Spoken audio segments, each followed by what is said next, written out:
from McGoldrick's Sports Bar, sunny Glasgow. Next match is on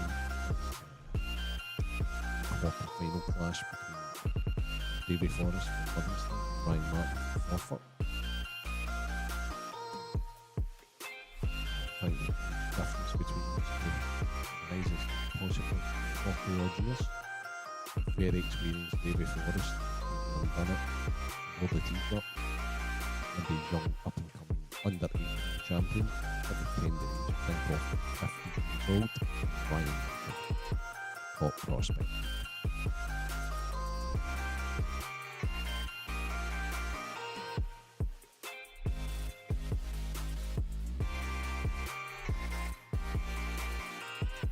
The winner of this match goes into the round of semi-final against none other than Scotland's number 1 ranked player Liam Dunster.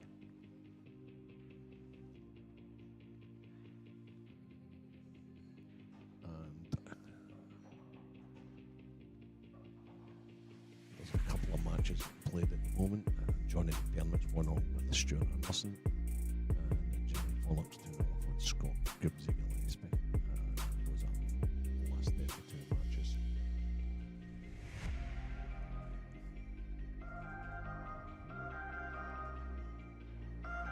In the last 16, awaiting the winner of the Johnny McDermott-Stuart Anderson match, we have Andy McKinnon, originally from Midbrand, now here at the German area. And we have Stephen Kirkpatrick from Dumfries, who had I think a really good run at the last event, if I'm not mistaken. I think he got to the quarter-finals or semi-finals. If anybody goes it, by all means, put a post on. He'll be climbing up the ranking steadily as well.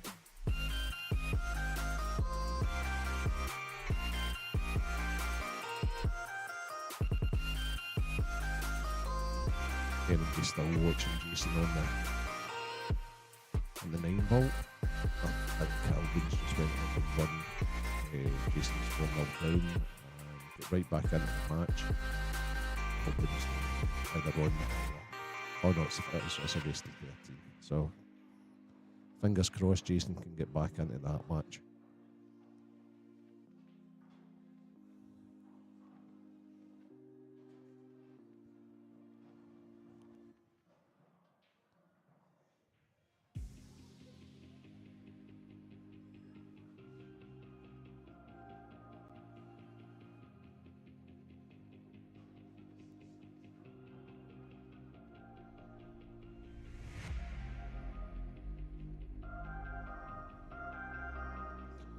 So we're just waiting on this match actually going live.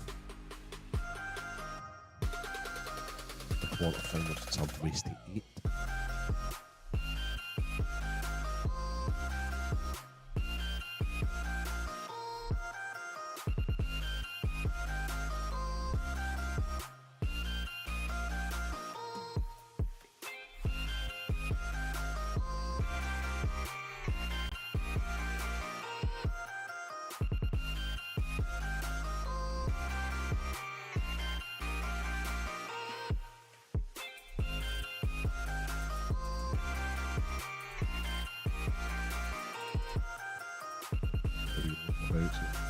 Guests to help me along here,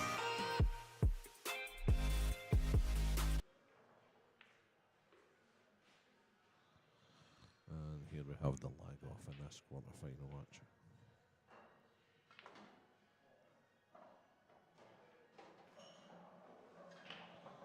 Which young Brian's won.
So a dry break for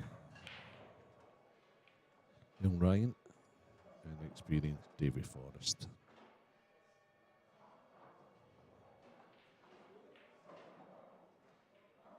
Coming in, having won Reds with the looks of things.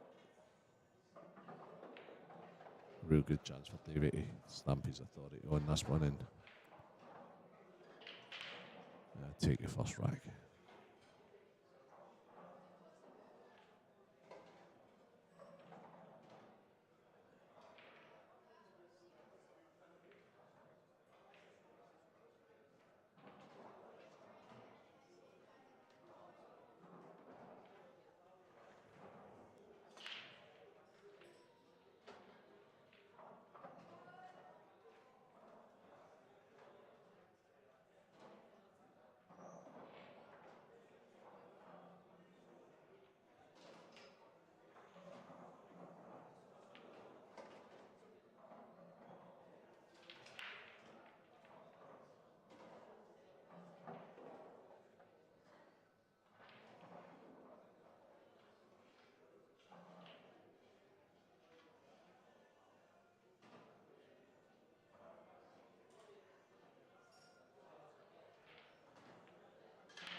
That's the last one for Dave.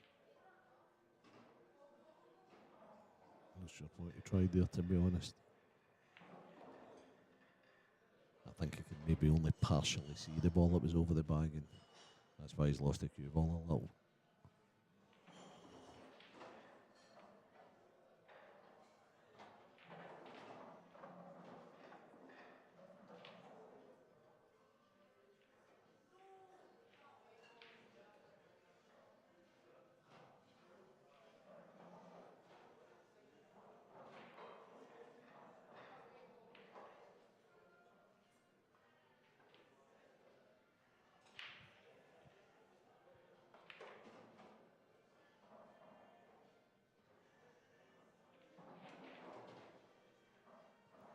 Maybe a shock to some, the start of the match in table 9. Our second featured table. It's Jimmy Pollock 3, Scott Gillespie 0. But as we've seen with Jimmy, who's been on the stream a couple of times today, he made short work of Vinny Bidamendi.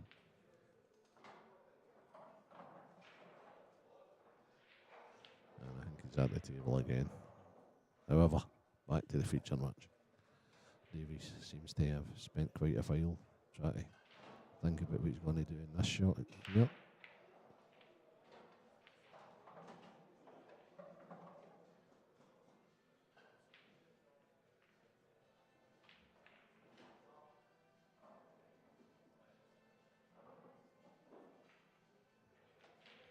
And that was a foul, but he's, as most of the pool players do, they're very, very sporting. He's signed to his opponent that it's indeed a foul that he's played.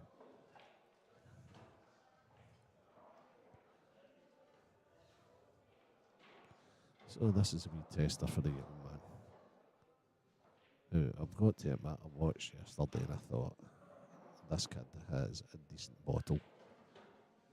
You can put all the practice in the world in. Good temperament, good technique, but you've got the bottle to go with it. And this kid looks as if he has it.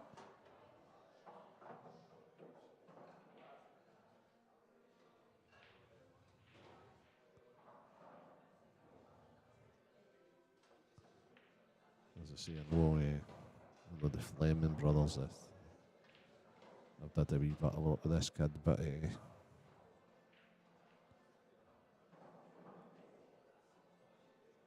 very, very impressed with his tempo, his pre-short routine. Seems to have a decent crew action. If he keeps his feet in the ground, he could go a long way in this game.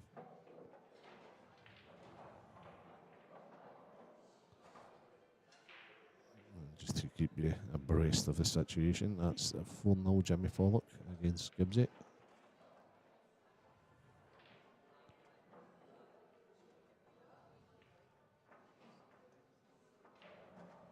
Still 1-1, Johnny McDermott, Stuart Anderson. And none of the two guys will go too early. Both very astute tactical players.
Little enforced error for the kid there. Let's hope that doesn't affect him for the rest of the match. He's still at the table.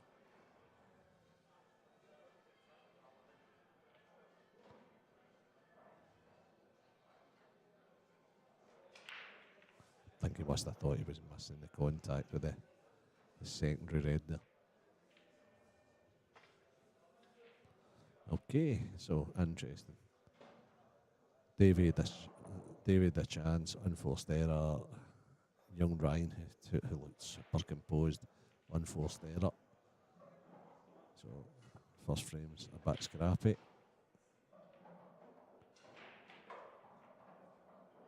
Obviously, it's their first frame of the day because these guys have come back. They actually played to get to this stage yesterday. On the upside of things, Jason's just took back-to-back racks in the Hanoi Open 9-ball final, which I'm sitting watching as well as the SPIM. So it's now Albion Ocean 10, Jason Shaw 7.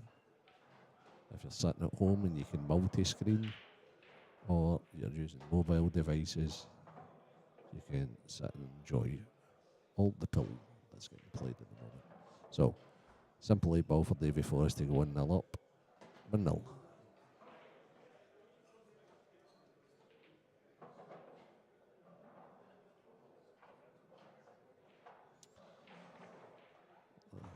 After a fudgy frame, Johnny's just went dish. So it's the Scottish Under-23 champion, Johnny McDermott's 3-1 up on Stuart Anderson.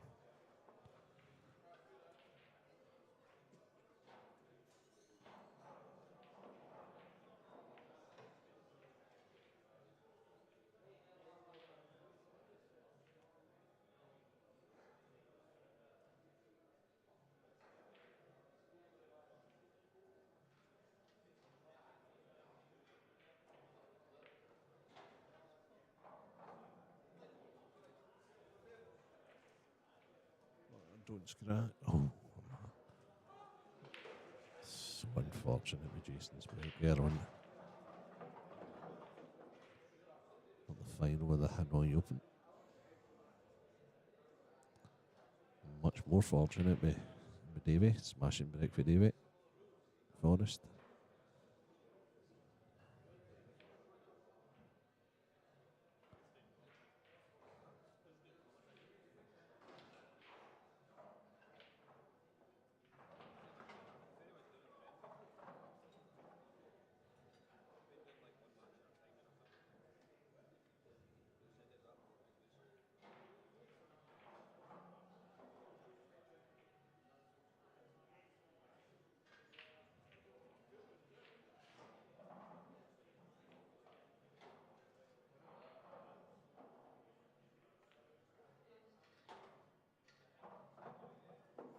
Good shot with Davey. The Reds are all there. One good positional shot now, and he should possibly be 2-0 up.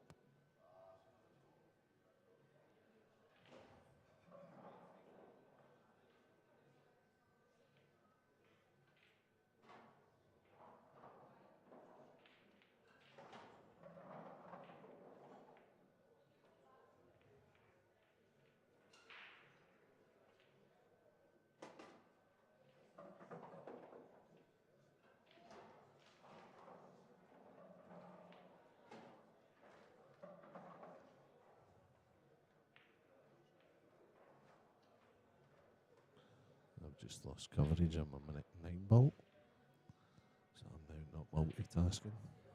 I'll need to get my man, the streaming guy, or Craig in.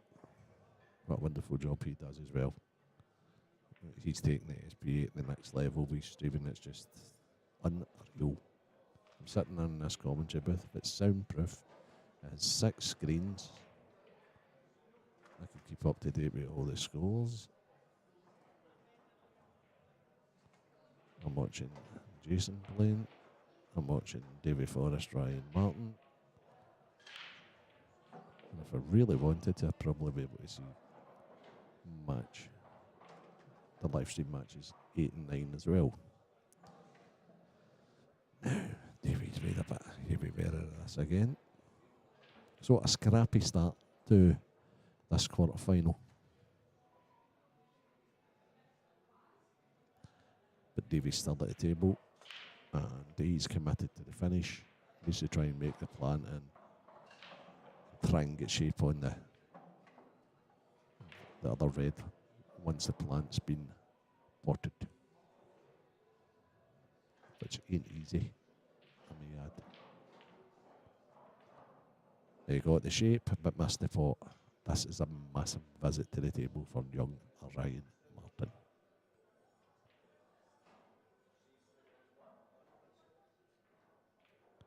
He really needs to get these, actually.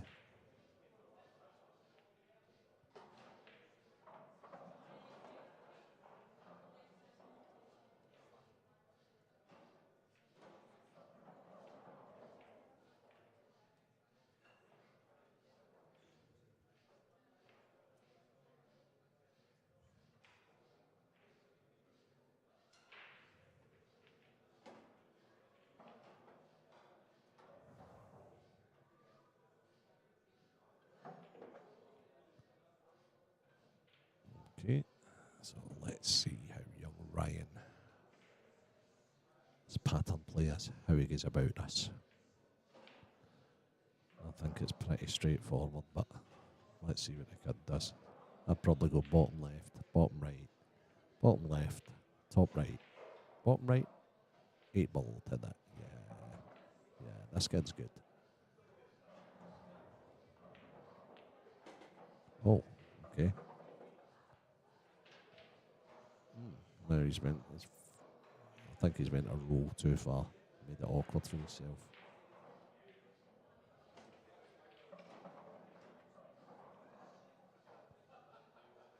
Okay. That's not bad. Maybe he's playing to just come off the inside. Yep, that's what he's looking at. To play like a wee mini dislodge shot. that these can go wrong. Yeah, didn't like it. Didn't like that. Just thought it was just thought he didn't work the pattern out properly. Off his first shot, he drew the ball back. And he can ill afford to make mistakes at this level of pool, which he didn't make yesterday. Maybe a wee bit of nerves kicking in. It'd be good for the young lad to manage to make this plan, or go cushion first, the ball over the bag and still make this, and just regroup. It could be a long day for him if he doesn't get out here. But when he's had great opportunities the first two racks.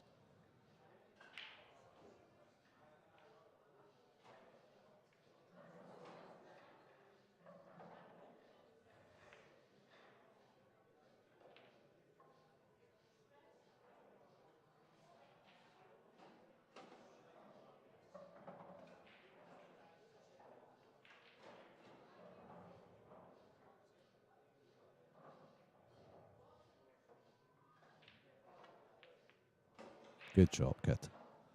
Bit of fighting qualities with him there. Good recovery. Now get shape in the 8-ball, get it in, and it's match on.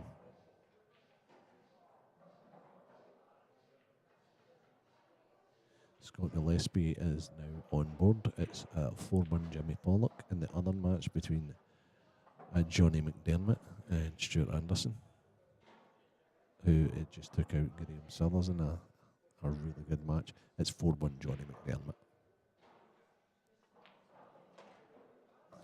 Well done, Ryan Martin. 1-1.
Sorry about that there, guys. So now it's now 2-1 Davy Forrest. He's overcut that ball. Anybody watching the Hanoi Open 9 ball on Sky Sports Arena? The fighting eagle eye Jason Shaw, 10-9, but he's just broke bad with no shot at the one. Oh, he's got to jump cue. Oh, he's pulling out all the stops here, Jason.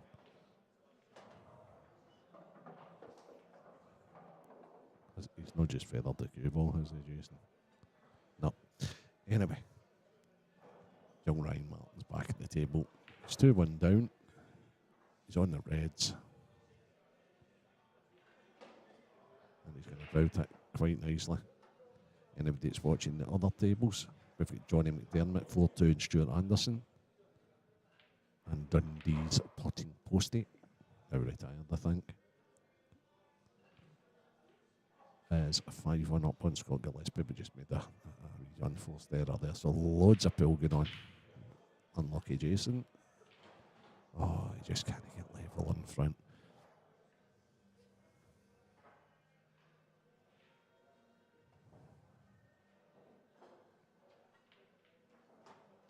Oh, Ryan.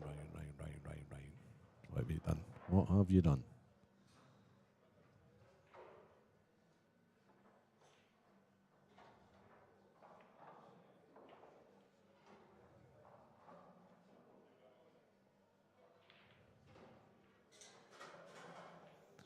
And when I was out there talking to the streaming guy, Craig Anderson, the legendary Craig Anderson, seen Mr. Magic, Mark Boyle, coming in for his quarter-final game against Mark Fleming. And I can exclusively reveal, I'm going to try that again, exclusively, I got it right the second time, that I think Mark Boyle has something in the pipeline. It is going to be absolutely fantastic. Might get him in a wee bit later to get through with him what he was talking about, but I think he's going to be running some sort of a tournament. And I think it's going to be great. I don't want to spoil things, because I would like Mark to explain the way it's going to run in the format and all that, and if I can get him in for a wee while. In fact, let me go and see if I can get him just now. I think if I get him just now, we can highlight it before he goes on and plays.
So yeah, I've just went out and grabbed Mark there. What I did, Mark, is the conversation we had yesterday about the tournament you're thinking about running. You obviously know it a lot better and all the ideas better than me. So I have Mark Boyle, Mr. Magic, in with me, and he's going to explain a wee bit about the tournament that he's going to be running as from December, I think. Yeah. Hi guys. Yes, I'm going to.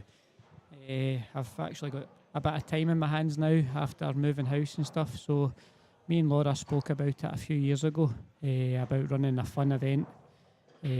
Obviously, a lot of people are going to benefit from it, from charities to juniors. We're going to put a lot of money into the junior, well, a couple of junior events. But the main event is there's going to be a grand finals in August next year, 24th of August, in Hamilton Town Hall. I'll do a podcast and probably start on next month regarding about the event. But the story of it is basically a 40-man finals, names in a hat, and it's a random draw. And it's two people will get drawn at a time, and the winner goes back into the bucket. So the format, Mark, is it?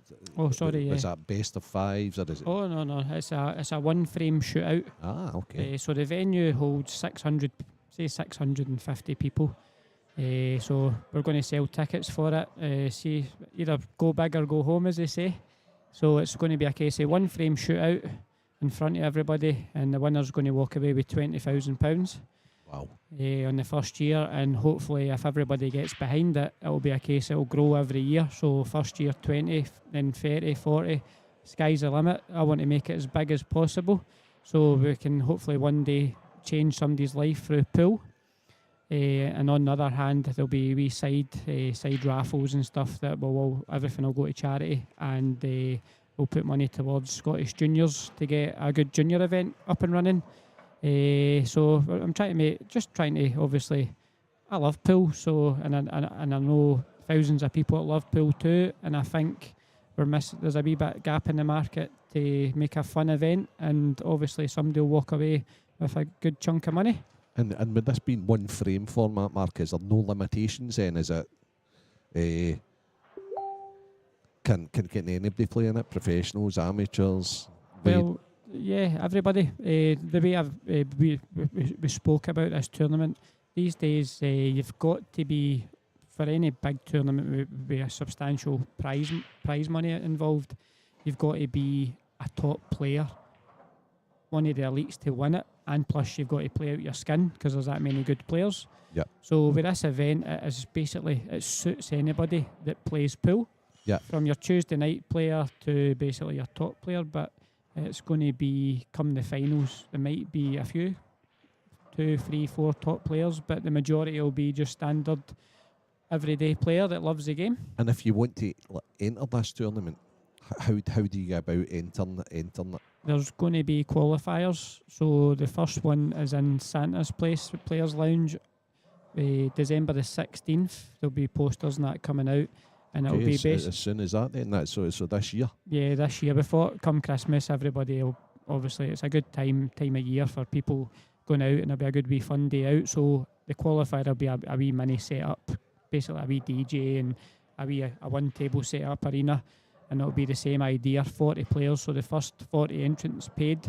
Ideally, we want to keep it local, but obviously we'll see how it goes. Because obviously you want somebody for Falkirk winning their event, then you want somebody for Dundee winning Dundee event, Edinburgh the Edinburgh event, so on and so forth. So it's just a case of getting a good mixture of people. So we've got qualifiers in Newcastle, down in London there's going to be a couple. I have to speak to a few people to try and get them in Manchester and Liverpool. Wow, so fantastic. Just even Ireland, and then yep.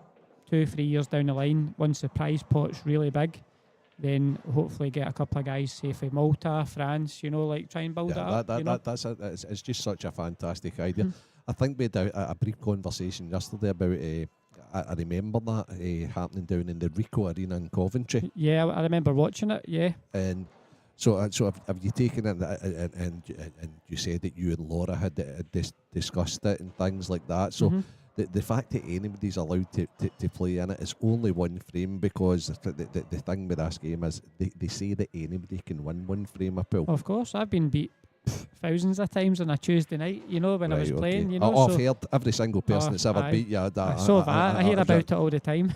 Yeah, and I'm sure Ross was the same. Everybody that's ever beat Ross over a 50-year period, I think I've spoke to them. They were better than Ross. Yeah, of course they were. But no, and it's going to be a party atmosphere, so you have your DJ, and it'll be, come the grand finals, it's going to be a one-table proper arena set up. I want people to walk into the room and go, wow, this is good. Okay, and anybody is listening to this just now, Mark, to get in touch with you, are you on all the social medias? How do they get in touch? How do they find out further about... It'll be Facebook, Instagram, TikTok. These will be things that will be created to obviously build it up, but obviously it'll be word of mouth to start with, because I'm limited budget and time. I can only do so many things, so it's a case of where I've got the sponsors in place, so the grand finals is all set up.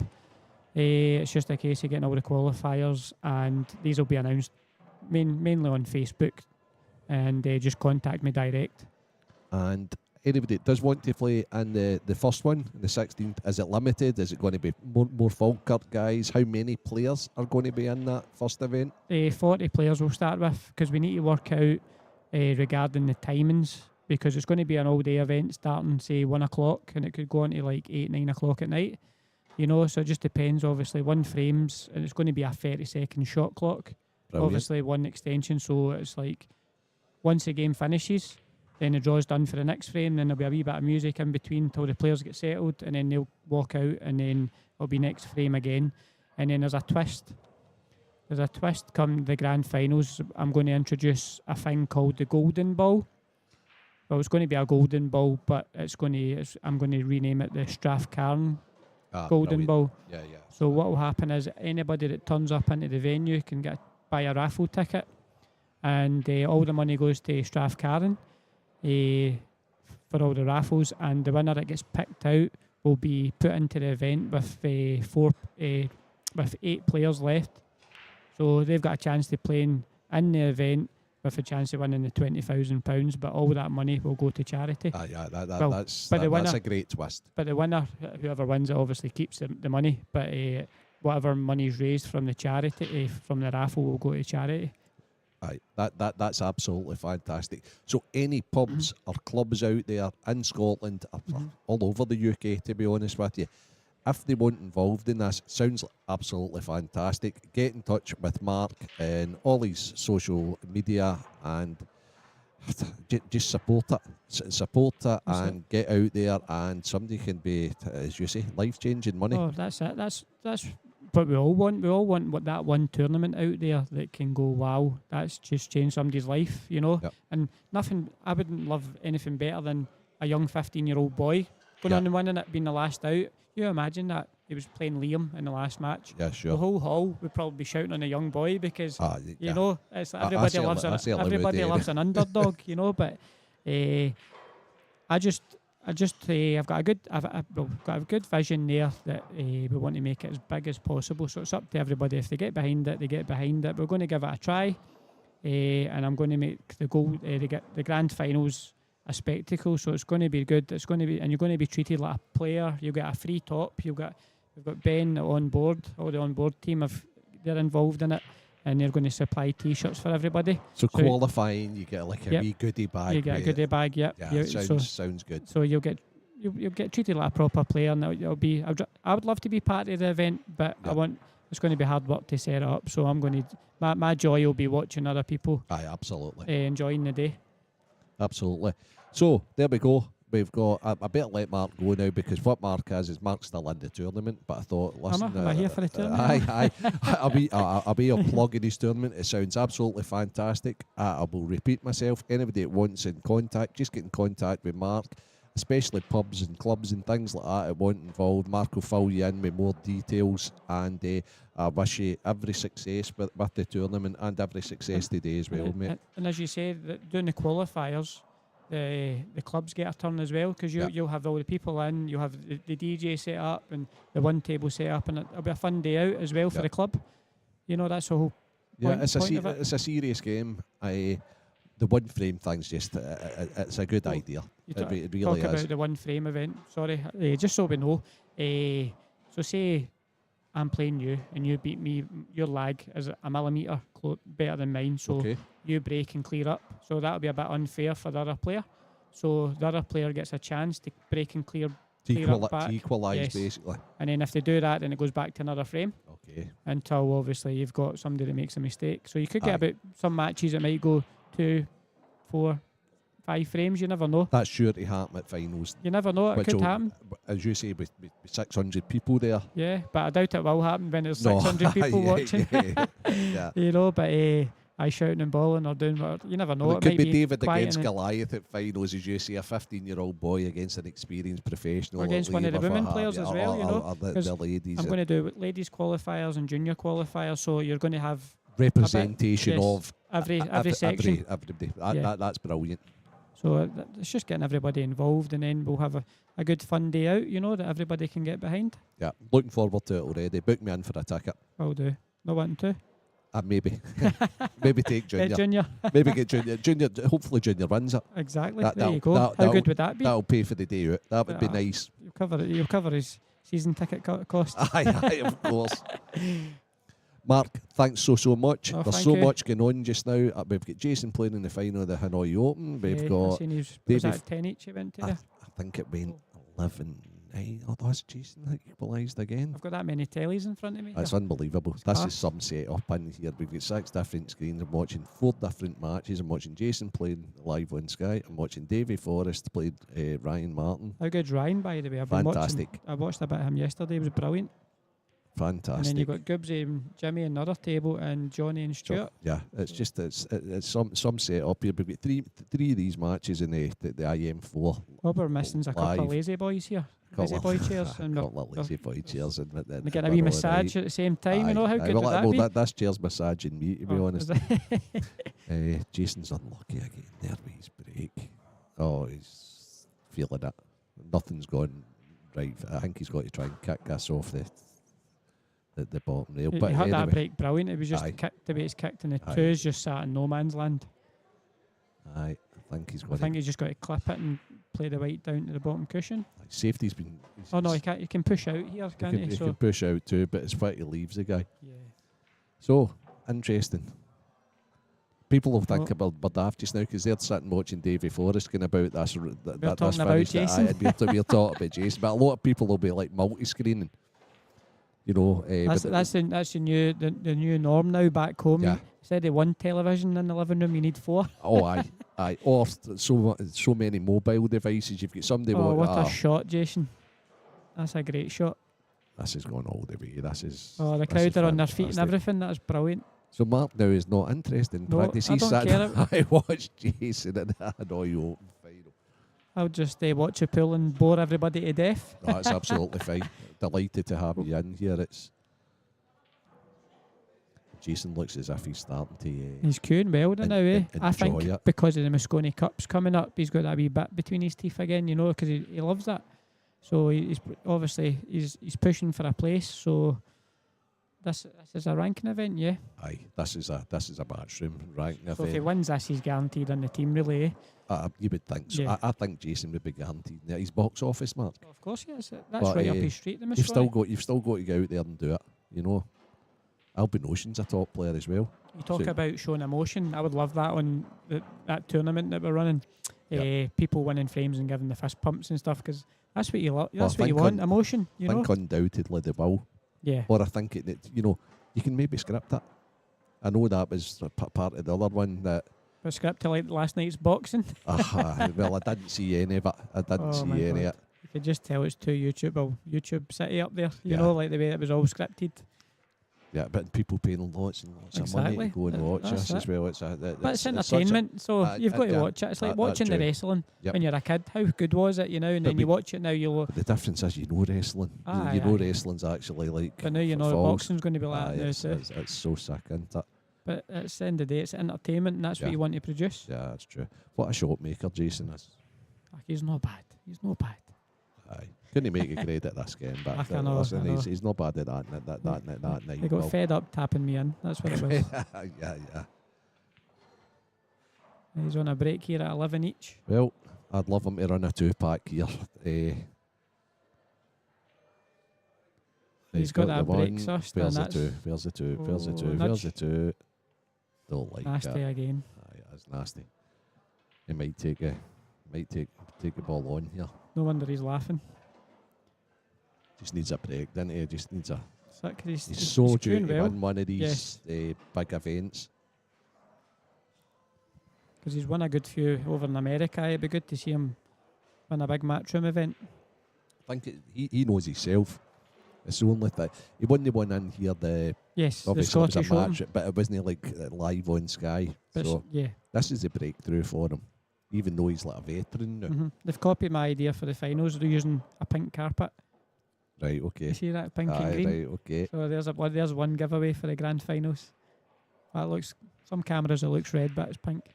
This is a pink carpet. Then, Yeah, magenta. Yeah. Oh, we can snick this in. Oh, great shot. Nice Kick. kiss. Oh, nasty. But I've been following his career at this, and I don't know. Did you see socials this morning, Mark? No. Oh man, unreal. He's won his semi-final this morning, and Is this the final? this is the final. Oh, Yeah, is it? this is the Oh, final. right, It's the okay. race to 13. So he beat, I think it was like a Bosnian guy. He beat 11-2 this morning. There was like 300 people waiting outside to get his autograph. They love it over there. Oh, he had to, it's like you've the got, same you've as the got to snooker. see it. It's unreal. But yeah, as you say, Because similar I to watched the snooker. snooker a wee bit this morning with Judd Trump and Alistair Carter. Had to think of Yep. his name there. And you see the crowds there, they're buzzing for it as well, you know. So, but pool's more enjoyable that way. Yep. You know, like snooker's still obviously you've got to keep quiet and that, but they're all on their feet in this. Especially the way Jason's going about this finish. the thing. It's He's- one easy shot after another. He's such a good potter, Jason. He's such a good shot maker. I Yeah. just think he's buzzing now. As long as he doesn't scratch or or Oh, foul. we all know, we've all seen Jason, we all know what he can do. I You don't know. think he'll bottle a pot. No, never. Oh, I even said that that, shot there. But that's what I'm saying. I think Look at he's he's the minute he's chewing the chewing gum and everything, absolutely you know. buzzing now. But as long as he Ooh. doesn't, Stop. I don't think where the white goes matters to him. That shot, previous shot, that was some shot into the middle. Everybody's like, we're not watching that, we're watching Davy Forrest and Wee Ryan. And young Ryan, who's going about this finish quite well, is also. He's just got that red on the right hand cushion to worry about if that might go into the middle. Look at this Looks crowd. tight. That's unreal. See, that's what you want. Aye. You need that Aye. at Black Bull. That's what you need. And we can get that. Oh, Ryan's not hit it hard enough. Right, We so- can. You imagine that atmosphere? Oh, that would be. Yeah, and If playing, you- playing in front of a crowd like that at the 9 ball. If How you good can would get that be? that at all, Mark, Even a fraction of it. it would be amazing. That's all. I'm going to give it a try. Yeah. I'm sure we'll all give it a try because we all need to pull in together. And then And if anybody can, sky's the limit. yeah, see if anybody can unite the game, it's you. Well, I'll try. It but really is. I think it's. it was nice the way everybody came together. With obviously what happened with Laura and myself. It's a case of be good to go back to that. You know, get everybody together again. Yeah. Because that was one idea. I'm not going to go with the blue cloth or the grey cloth Okay. because I'm not one to pick sides. So I'll go back to the green cloth. Okay. It ties in nicely with the colours, you know. Yeah. Sure. So it'll be a kind of Hainsworth precision that we'll put on the table so it's nice and fast for everybody. The best conditions for Yes. the best tournament and the best arena, and no, it's and This could go if he catches it nice. Oh, he's unlucky. great effort. That was a tough one because it wasn't right over the bag. It had to be perfect. Oh, Jason's got the one ball again. Get out of the road, Brown 7. Lies. Another fin snick. I don't think he'll be But he playing. loves it, eh? Aye, he loves it. Don't think he'll be playing safe now. And I take it there's the place you've got, Mark. There's like people will be having a good time. They'll be having a wee refreshment. Oh and all yeah, that sort of stuff. there's isn't there? 3 bars. Well, there's 2. I was thinking about taking the extra hall, but I thought about it last night. We're not going to take that. We're just going to take the one big hall. There's 2 bars. There's 3 levels. There'll be a VIP section, Excellent. and then your ticket for the day. Say your ticket, you can come and go. So it means like there's loads of places to eat round about. So it means you can come in for a few hours, go for a bite to eat, and come back. Great.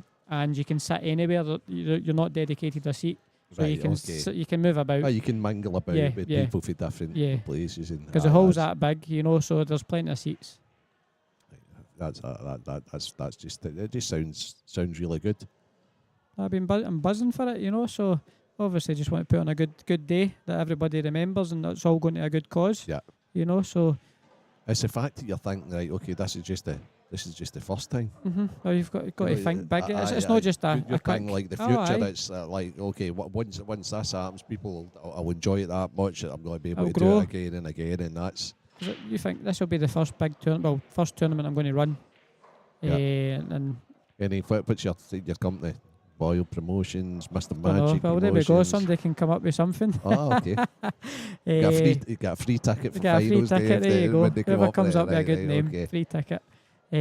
Just want to run a big show. Either go big or go home. So if you're going to make a statement, you may as well try and make a big one. So we'll see how it goes. And everybody I've spoke to so far, even like for sponsors for it, you know, there's a one space left, and I've not even been pushing for sponsors, and people I've been talking to, they've came on board right away. That's different class, to be honest. I can't thank these guys enough, because these are the guys that are going to make it happen.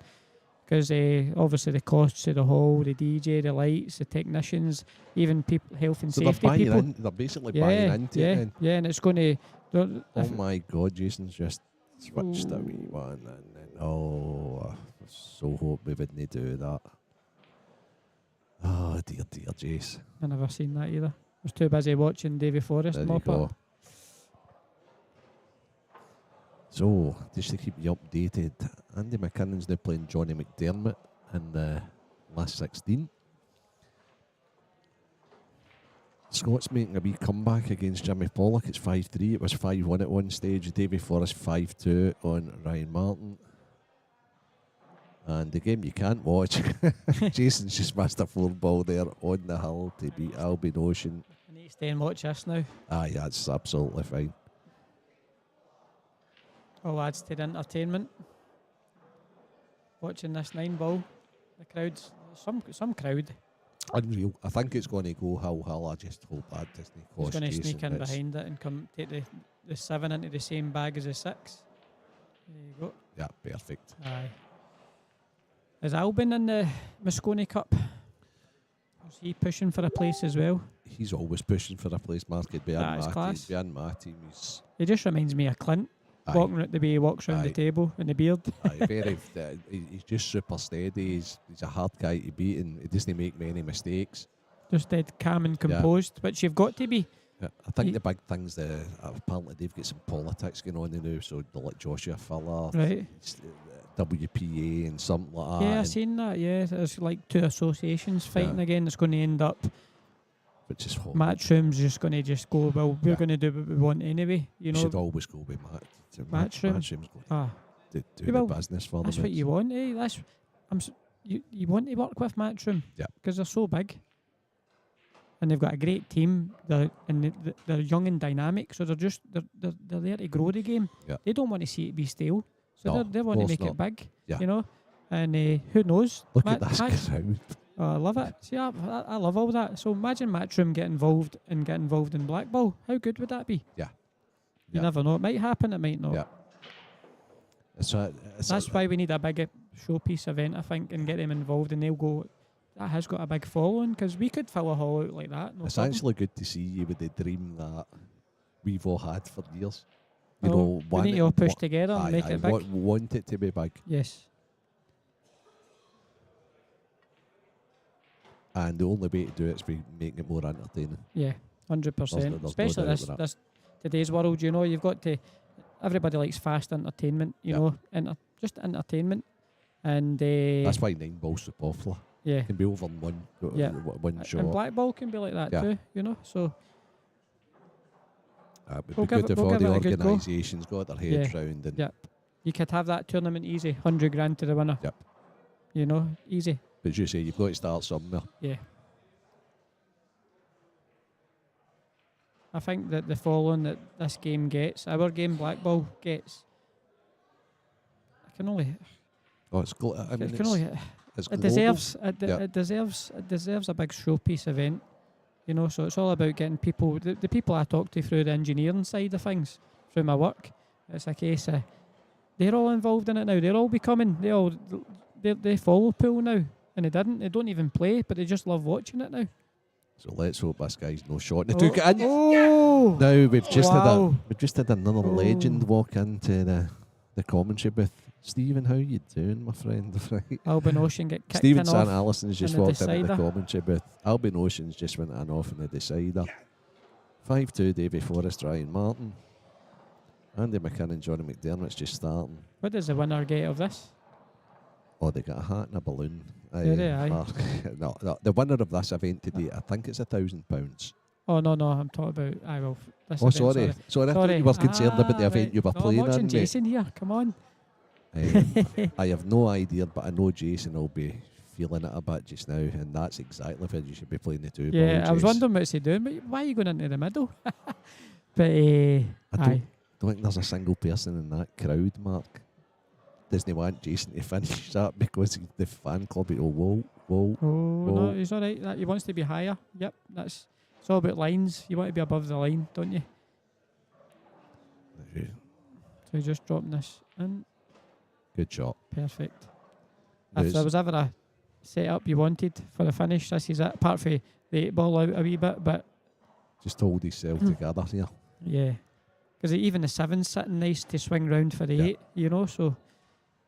Just off straight in the 8 ball and he's absolutely fine. Perfect. And they slide in beautiful in the tables. Just didn't want to be slow rolling anything in. No. But Jason punches everything anyway, doesn't he? I think that's why he missed the 4 ball to win. Decelerated. Because he did have to. Yeah. Let's slow roll. Look at all these guys in the crowd. Love it. Cameras. Good shot. Because Jason gets many fans because of the way he walks about and he shows his emotions. Yep. People love that. And he attacks, didn't he? And he's just... And he's one of the guys, he embraces everybody, he talks to everybody, he doesn't hide away. You couldn't have put the ball. He's perfect. Look at them out with their phones. I love the fact the referee went there to see if it was frozen there. I like he's not you know, as if he's not going to like play it up. And Jason.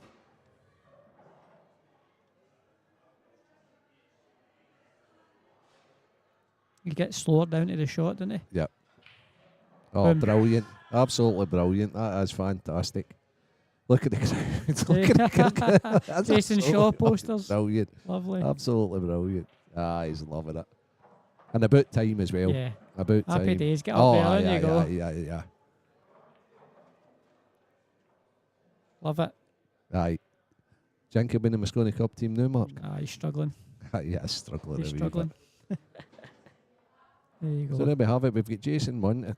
We think we're half our head if you're sitting watching IEM4, but I'm sure you were multitasking watching that and watching on your mobile devices. Right, let's get back to the main event. Davy Forrest against Ryan Martin. It's 5-2. Yep. And for the time being, I'm going to let you in with your manager here. Oh, what?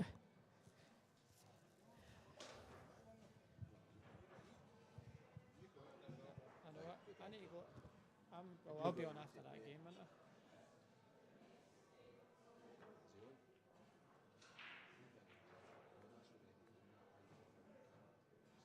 On that one? Are we going for a hit? Alright, I won't go then. I won't grab a wee hit.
Hi guys.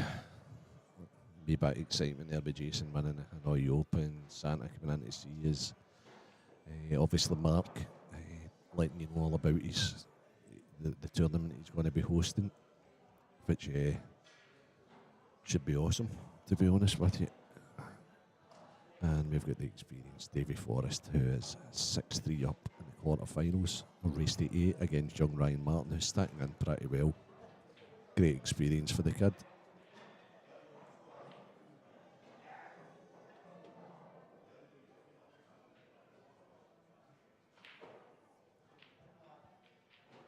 In between all that, I had the barbecue loaded fries, which was absolutely awesome, in the McGoldrick Sports Bar.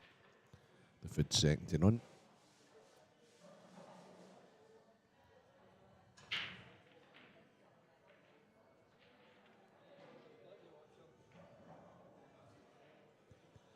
Mark Fleming's going on against Mark Boyle. There was a shock there for some, not for anybody for Dundee that's known how good a player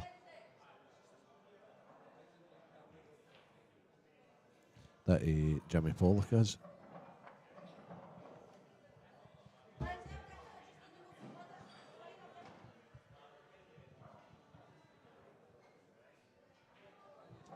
Jimmy eliminated Scott Gillespie.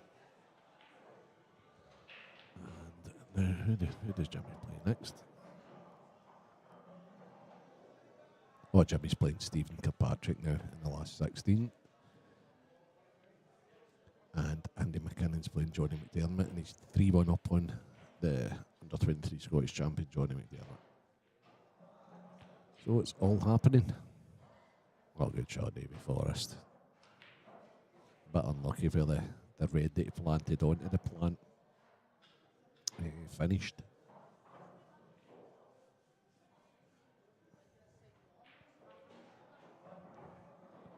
And then we've got Miss Ewan brushing the table for Mark Fleming and Mark Boyle, doing my dirty work for me. Thank you, Yvonne.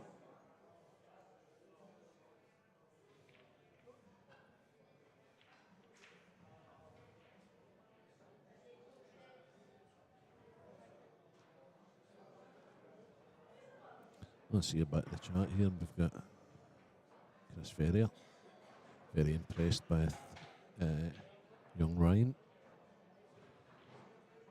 My man Chris Ferrier is one of the Scotland B managers, so as well as representing Scotland, that whatever age group, whatever captain takes young Ryan in, I think he'll end up with a call for one of the B teams as well.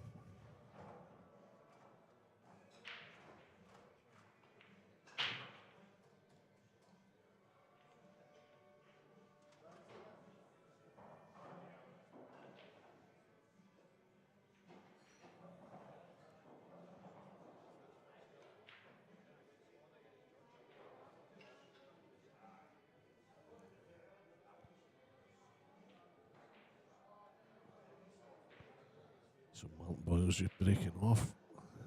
This is the Mark Boyle smash side break on table 9. Oft. Wow. What a break. On featured table 10, we've got Davey, who is trying to get onto the hill against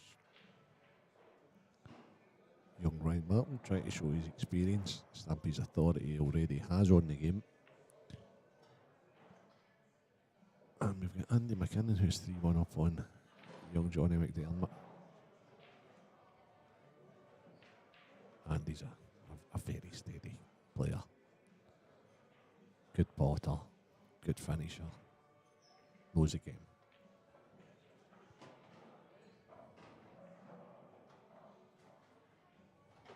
A lot of people underestimate Andy. Andy can play all right. He's another one of the last batch of Scotland managers.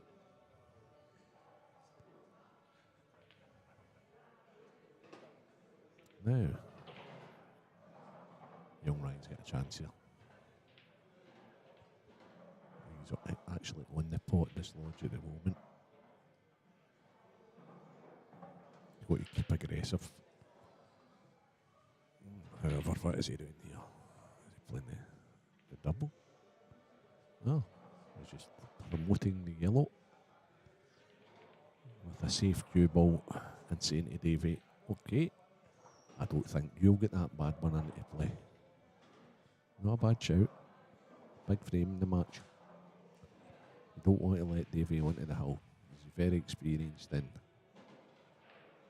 If you can keep him at 6 though, and start pegging a few up, a few back.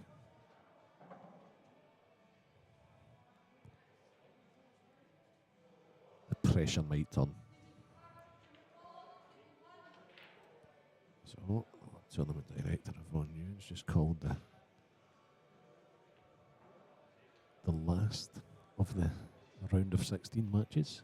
1 to table win, Stephen Kirkpatrick and Jimmy Pollock.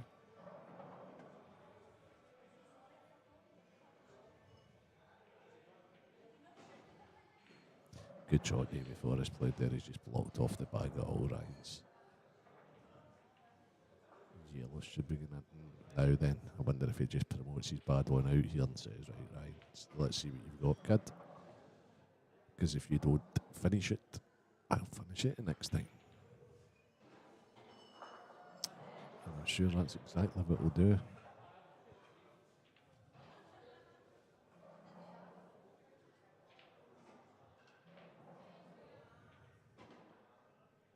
So 2 quarterfinals now operational.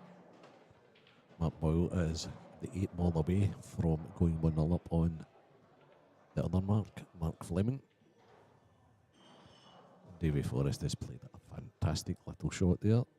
Now Ryan has got to make sure he doesn't let him see any red and try and maybe block off the 8 ball for the centre as well.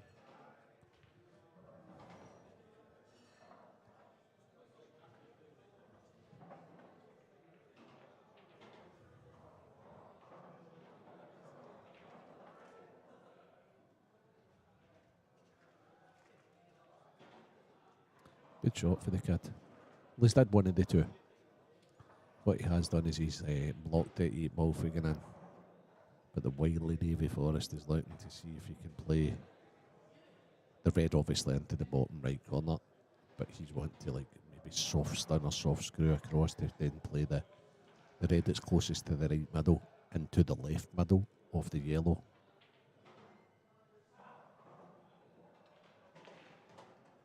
This game too hard on it. However,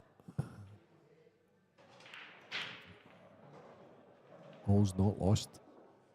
I think what he has to do now, if he's staying aggressive, is pot the one over the right top corner and then playing the pot in the left corner and developing the 8 ball or even just kicking the yellow.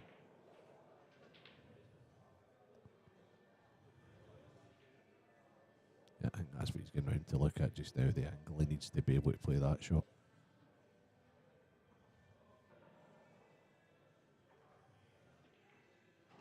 Yeah. Hope to catch up as well with you soon, Chris. It's always good to talk pool with you, kid.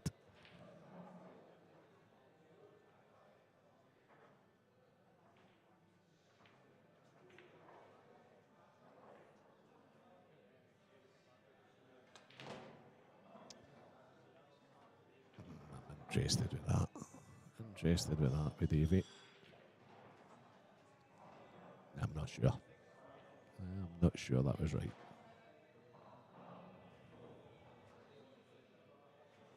I think Davey was obsessed there by actually playing the one that he's closest to now and off the yellow to open up the black. I didn't see the alternate route, which was to put the one on the right, leave a wee angle on that and just play like a wee screw beside inside. You knock the black and the yellow, you knock the yellow and stay for the ball into the top left, and now he's in a bit of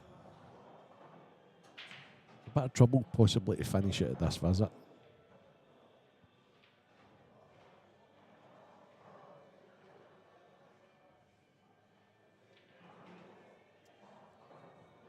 Aye, maybe. Okay. So now he's maybe looking at leaving the 8 ball into the bottom right. He's going to play a couple of nice positional shots. Okay, so that's part one. Then he seems to be throwing himself at these pots. Again, I don't quite understand where he wanted the cue ball there, because it was nothing for being long there. If he was short, he could have just like screwed on and off, back over and across.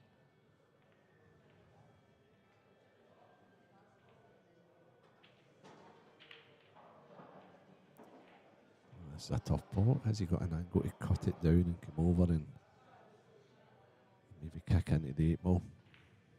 Only Davey knows. He's the one down on the shot.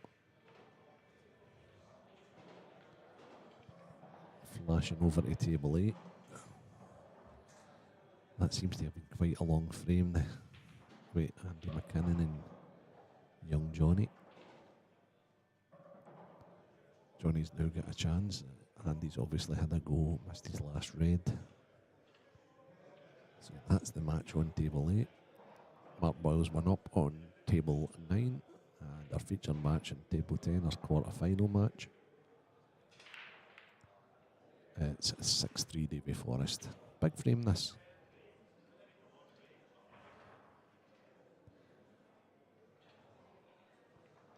A massive, massive shout out to our very own Scottish legend and Jason Eli Shaw for winning his first massive Matchroom Sky event, and about time as well, kid. Hill 12-all, and he took a lovely finish away against Albion Ocean.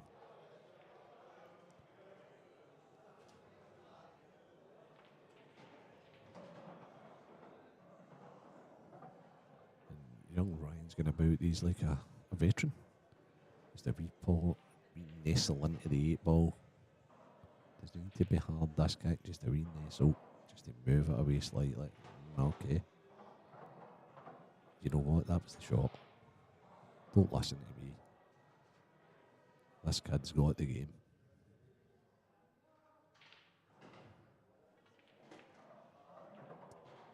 Looks a nice wee angle, he just stuns it. Stuns it in. 8 ball. It's done well there, young Ryan. Yep, well done. 6-4, game on. Keeps Davey away for the hill. Okay. So, little recap here. Andy McKinnon 3, Johnny McDermott 1.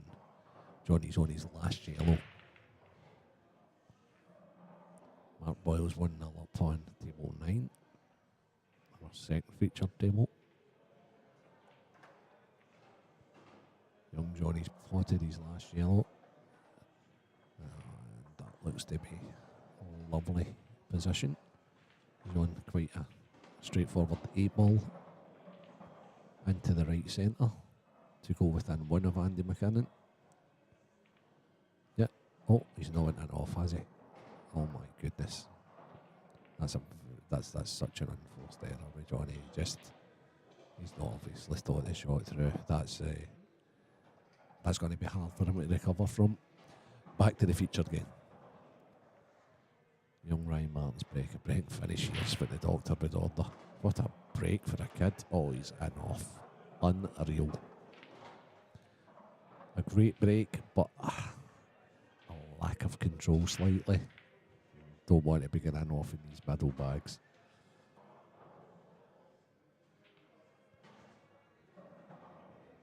And I think the Reds are brilliant. They're sitting brilliant.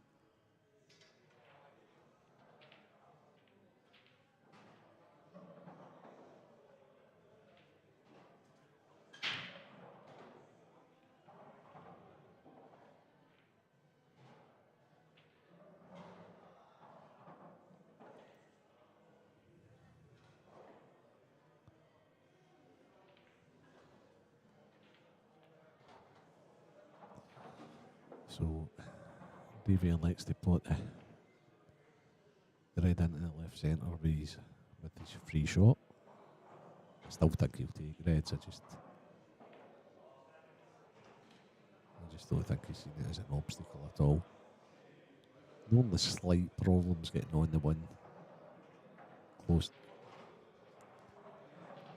the one into the right corner pocket, because he might have to come between the two yellows to go on it. So it all depends how good he gets on this. That looks fine. Looks as if he can just like droop it in between the two yellows.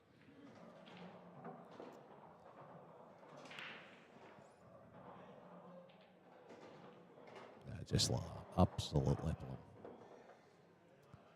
And now it's just a bit of bag the 8 ball's going on.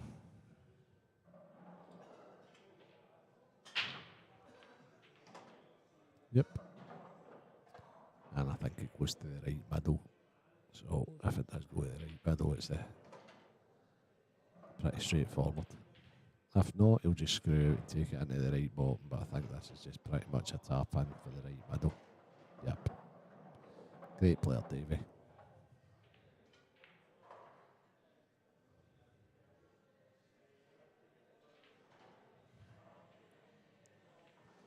(7-4) Davey Forrest on the hill. Shame for young Ryan that, because that was a unreal break.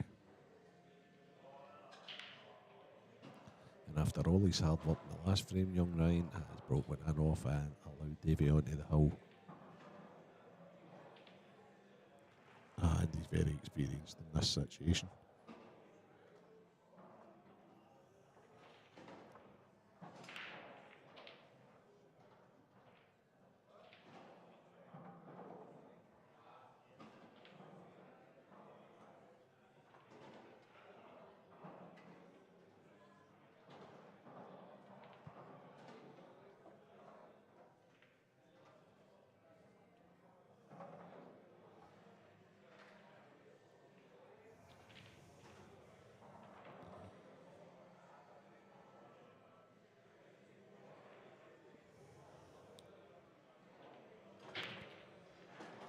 Big Dale Mealy's in the house. What's he saying? Big Dale. Another day. And I'm going to be gutted to lose Ryan to the under 18s next year. I bet you are. Yorkie's a lucky man that I'm not in charge of the under 23s team, or Yorkie would be losing him as well, because I'd be trying everything in my powers to get young Ryan playing there. That's how impressed I've been with him.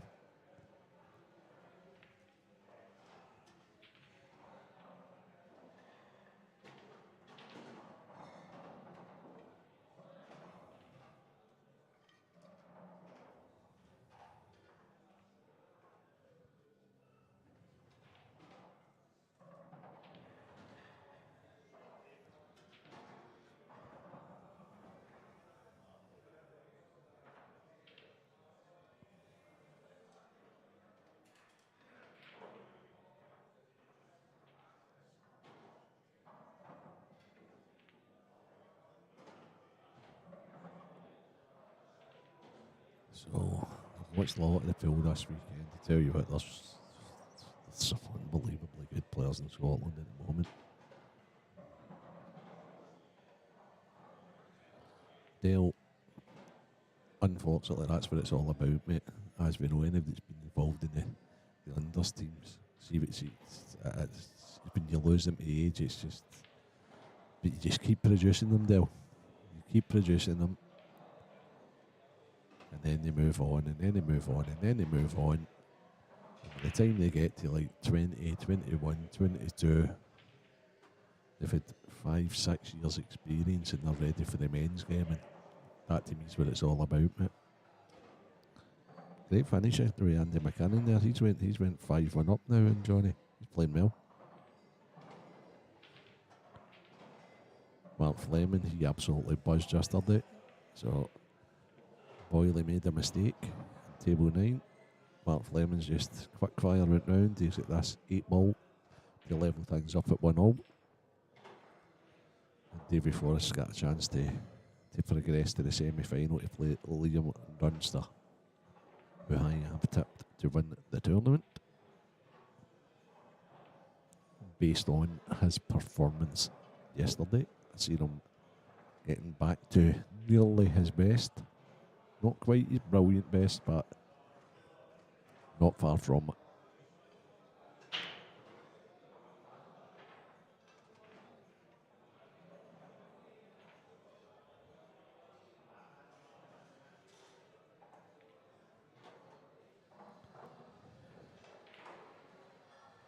That's a great shot from Dave Forrest.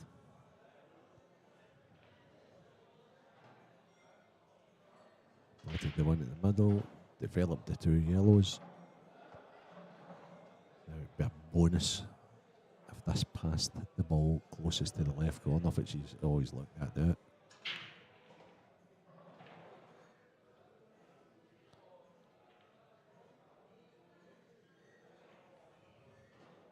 Don't know why he's. Oh yeah, he's wanting to maybe soft cannon the red to stay on the yellow closest to the left middle into the left middle. Yeah, just like that. He's overcooked it a wee bit, but he's still okay because he can take the one down to the bottom left now. So this is the positional shot. He needs to get this positional shot just a bit bang on.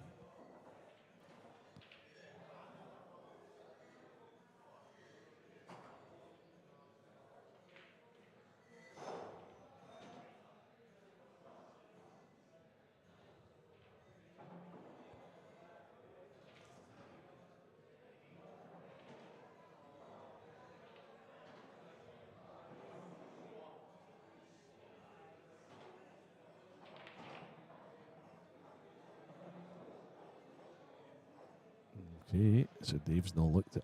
He's looking at it now. So he was just kidding me on there, trying to make the commentator look bad.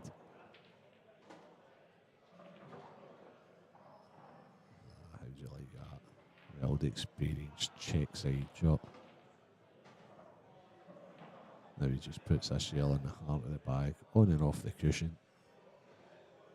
That's him going round to visualise where he's going to put the fight just now. Back he comes. Mind's made up. On and off the cushion. Nice wee angle. Oh, he's okay. He's okay. He's underdone it slightly. He might now need to play a more difficult shot here. I don't know if he can hold off the red so he can play the yellow into the top right, the last yellow. I don't know if he can screw it in and play the yellow into the left middle. All will be revealed shortly. One thing's for sure, David will play that shot until he's made his mind up.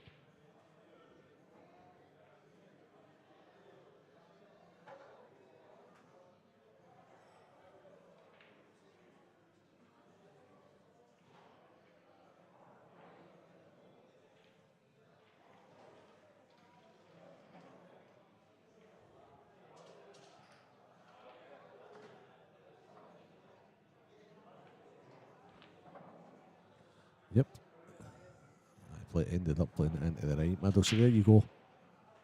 There you go. Kids out there watching.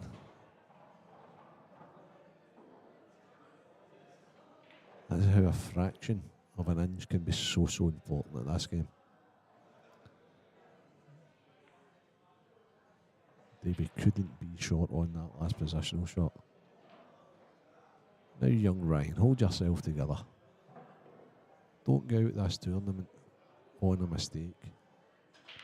Make sure you get these. Keep Davey honest. Make him have to win the match.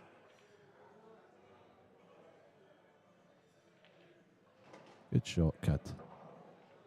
Now play the one into the middle so you can cut the one into the right and get closer to the one up the cushion.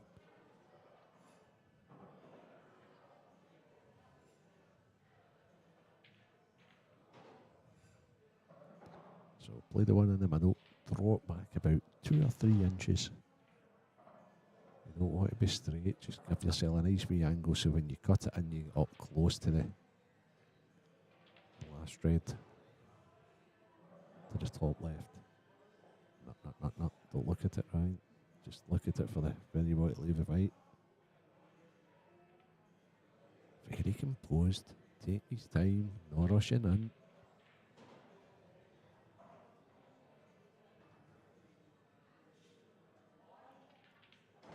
Waiting on Mark Boyle finishing on table 9. That's it.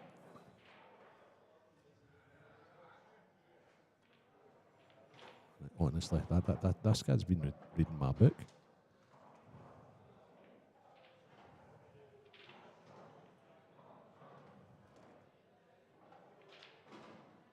Perfect. And don't try and get close to it. Just there he goes around again. This kid's got it. Just leave it into the bottom right bag instead of trying to force it in. Just leave yourself long and straight.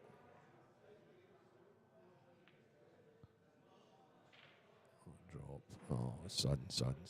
What a shame. What a shame. He didn't deserve that. He really didn't deserve that because he went about to finish great. And if Davey does polishes off, young Ryan's going to learn a lot for this weekend. He just tried to be too good on the 8 ball there instead of just making sure of the pot.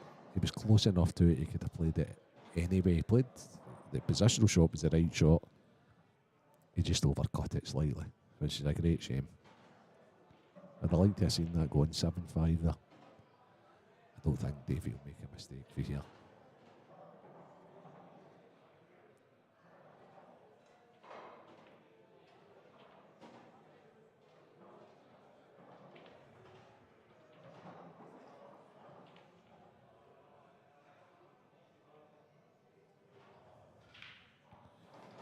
Clever with Davey. He's not trying to get close. He just knows that all he needs to do is pot this. He's left a nice angle, so the fight's naturally coming over to the right hand side, and he knows anywhere on the right hand side he cuts the black in. Good experienced shot.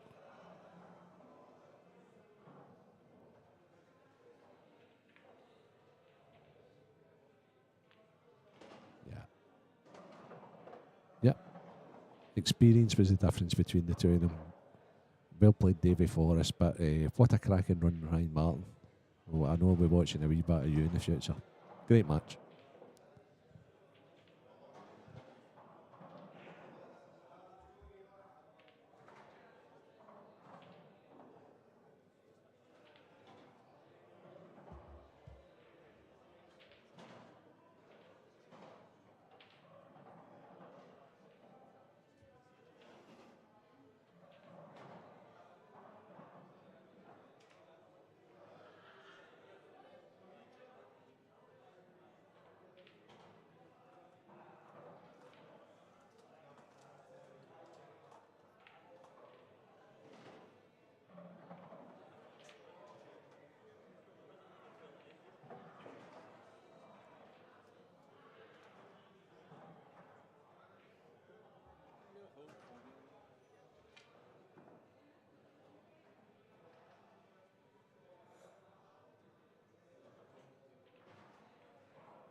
the semi-final.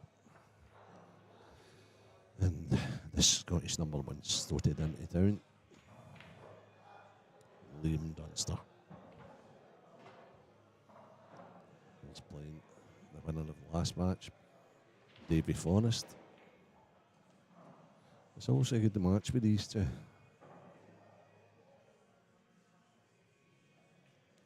So now, feast your eyes on the top boys. We've got Mark Fleming playing Mark Boyle on table 9.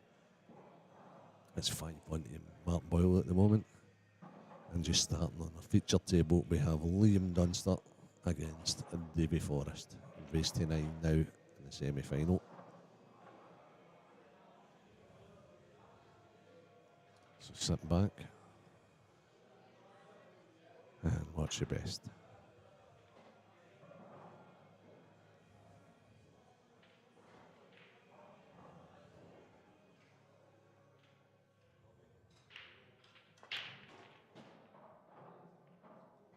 Didn't quite get it. Oh, he still managed to pop one in, but it's not the ball he usually gets.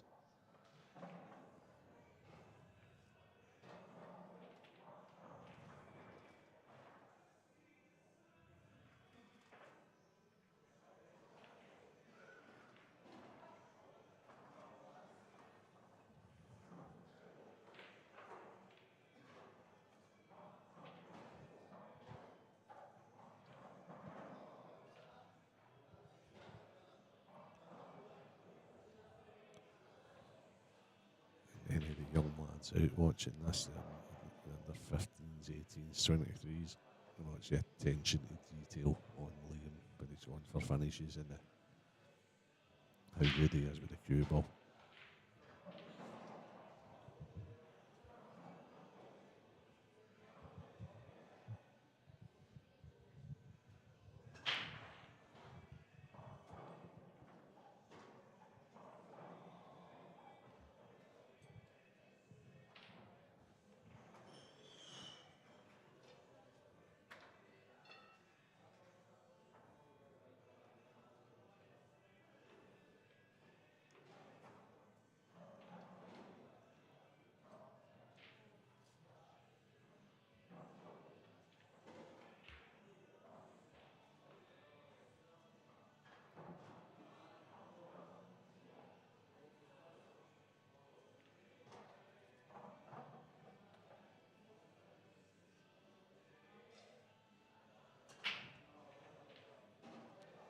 So we're really down to the business end now.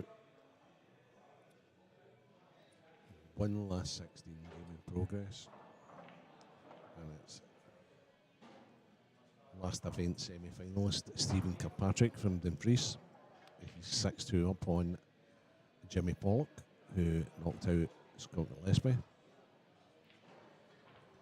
We have Mark Fleming, who is 6-1 down to the impressive Mark Boyle, Mr. Magic, who we had in here earlier on, telling you all about the tournament he's going to be running.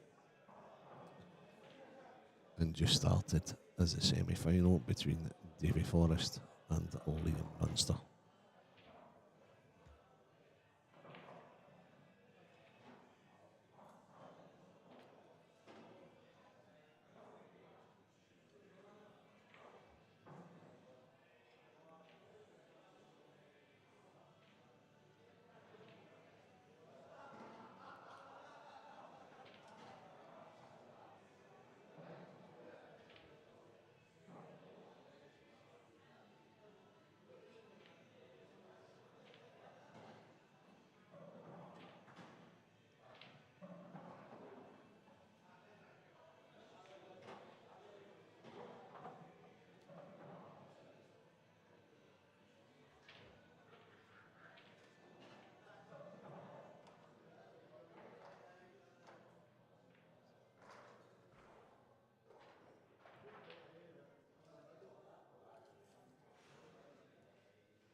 This is about as far away from an object ball as you probably see Liam all day.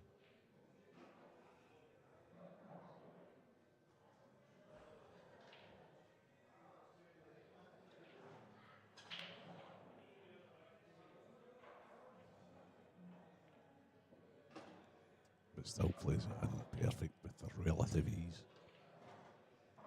And he looks dead straight on the one at the middle, and he's looking where he wants to leave the cue ball, which is pretty much where it is just now.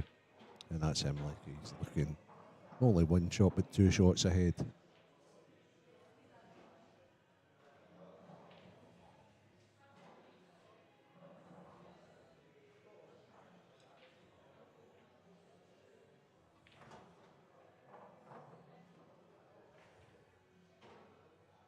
He's just come back to check again from where the cue ball's landed this time.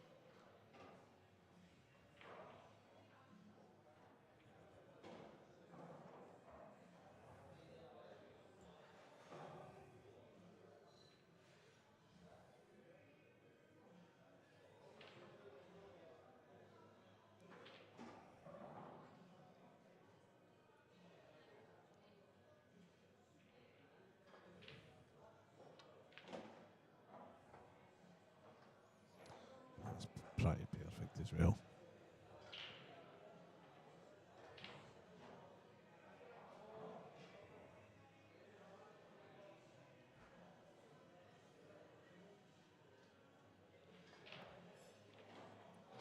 Yeah, as I said earlier, Liam looks back to his best, just based on watching me back to him yesterday. And the way he's demolished that first finish, yeah. Going to take some real effort to take him out today.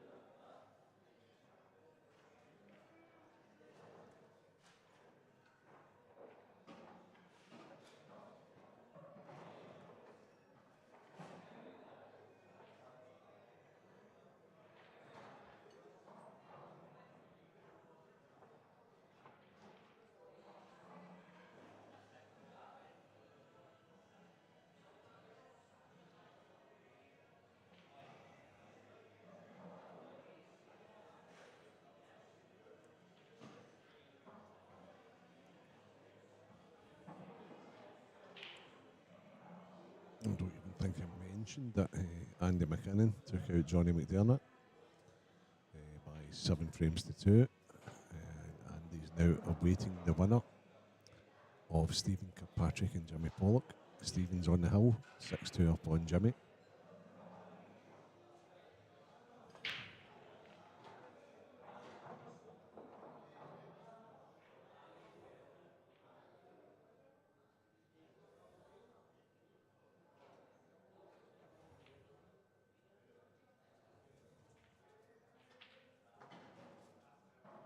So again, what an opportunity for Andy, or the winner of the Kirkpatrick Pollock match, to get to a major event semi-final and maybe beyond.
So while Davey's studying this shot,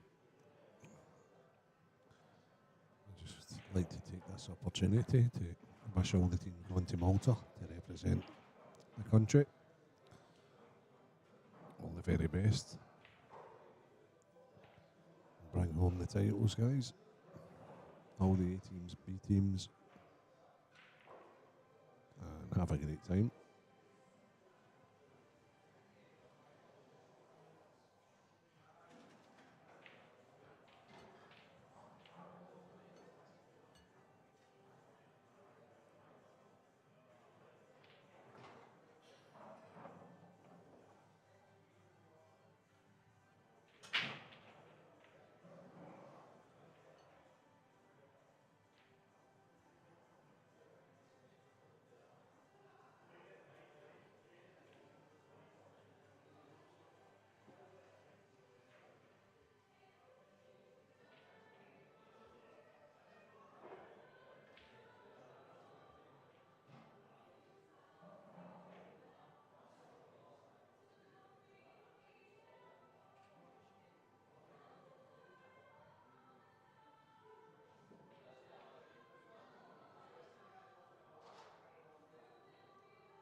And once again, a big shout out.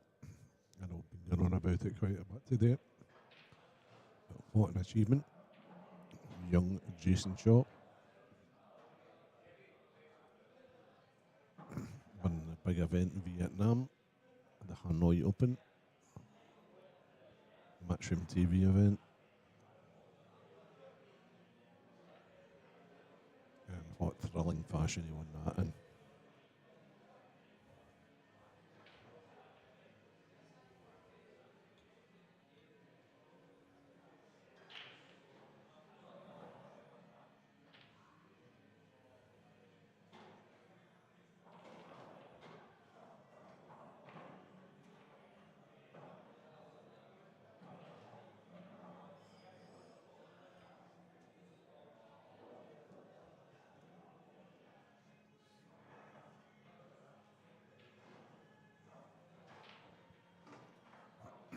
The only problem when the balls go like this is Liam and Davey are both quite methodical players. No one's going to give an inch in this situation.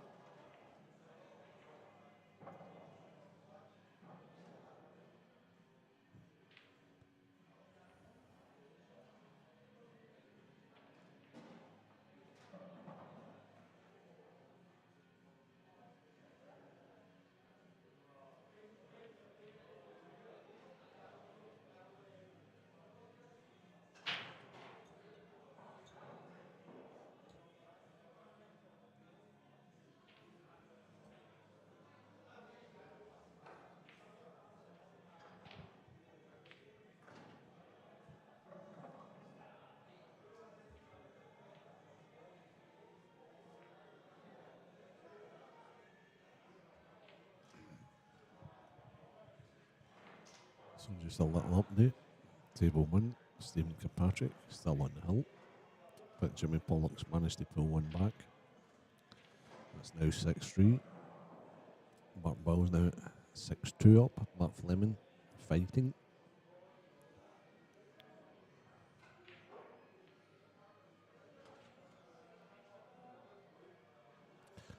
Liam will be disappointed with that one.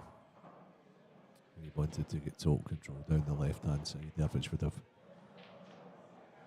basically shot off and killed off all Davies' opening frame.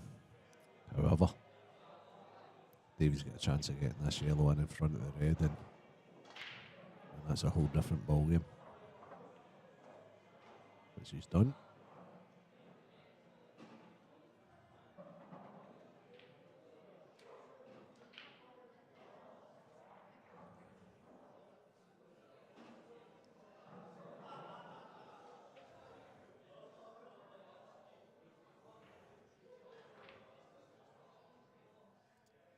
I wonder if Liam's thinking about taking this red out and more or less saying, well, you've still got a bad ball up the top. I don't think it's the right shot to play. because the 8 balls down there protected, even if he does take your head out. I think he'd be better served maybe try to get a red over the top right hand pocket.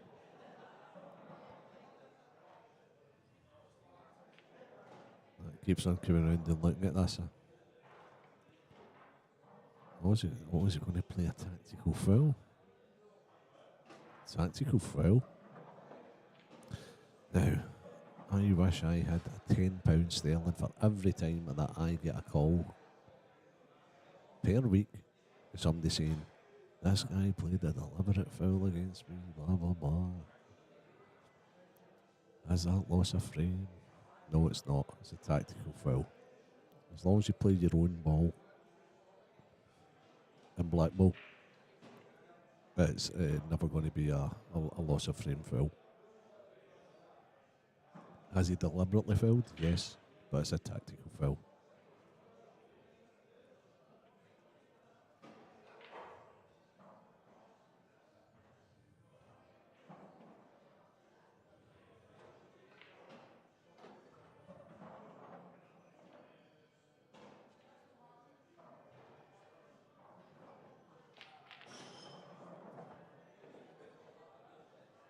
Great shot, Davy Forrest.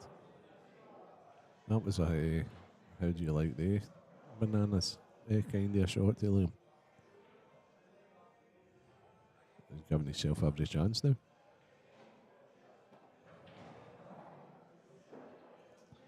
I think we're now down to the last 8. I see Crew Case is going to be in table 1. I can only imagine Stephen Kirkpatrick has put yourself into, oh dearie me, put yourself into the last 8 for the second tournament in a row. I'm not sure if he's the first person, I was talking to Big Andy Moffat there, if he's the first person from the Dumfries to cement a place in the elite top 16 of the Scottish rankings for next season. I'm not sure if Diego Paul Harkness had done that previously, but if he has, fair play. Stephen's always there or thereabouts, and that's a nice wee consistent run he's on. And he now plays Andy McKinnon for a slot into the semi-finals. So a big chance for both these guys to mix it up with the top boys.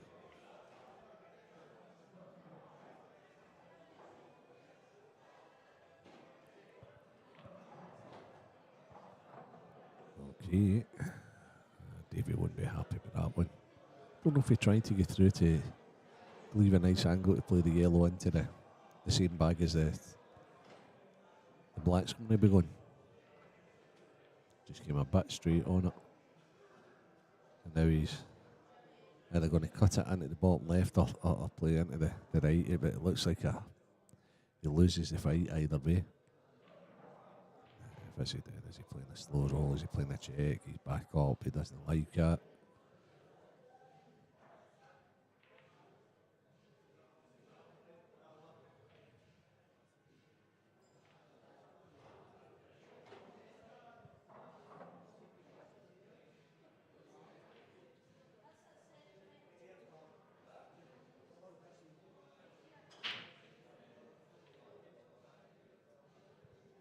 So he's now electing to play in the left corner.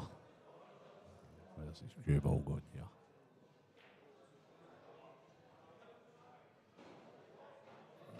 Oh, is it? I think he's okay. I think he's had a touch.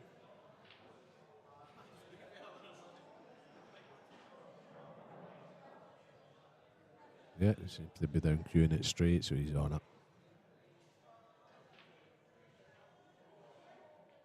Yep. 1-0. So, there we go, kids. Tactical fouls. Percentage-wise, sometimes okay. But when you're playing Davy Forrest, then he just goes crash. And then takes it away. Not the best idea.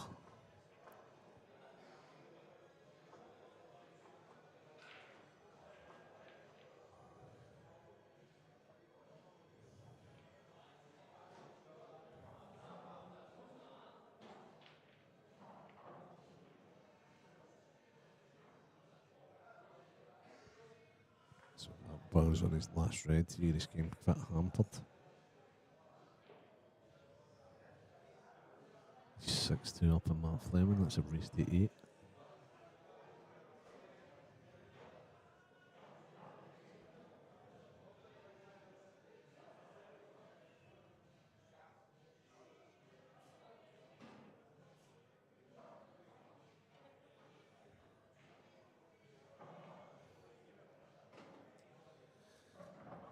As we review the Dunster break.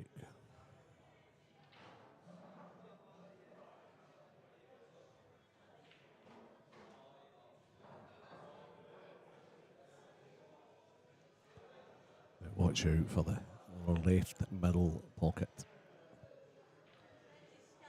of the Dunster break. Normally gets one in that left centre pocket.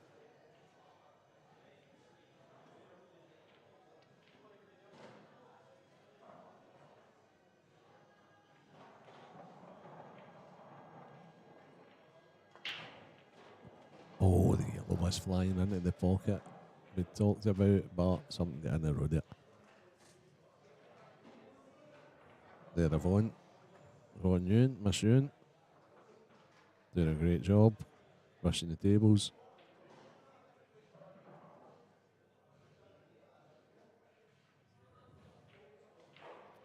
Table number 8.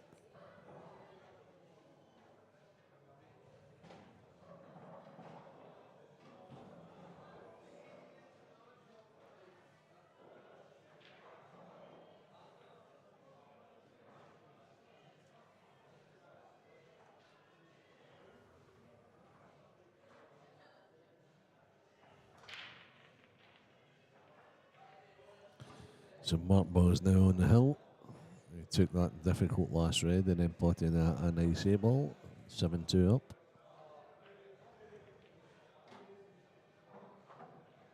And Davy's fancying himself to get these on yellows.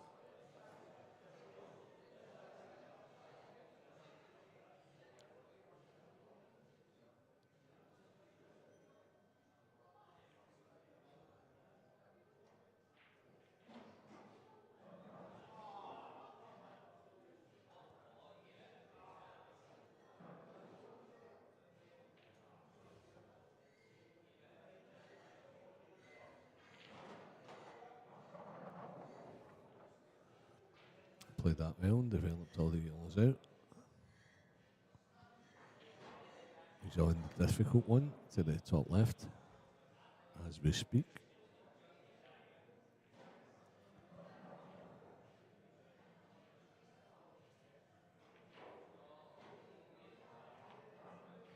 Yep. And now it's finding a path for the one that's closest to the 8 ball spot. It's okay getting on it, it's when you connect to get on to the next one from it. Don't want to be leaving that till last to get on the 8 ball.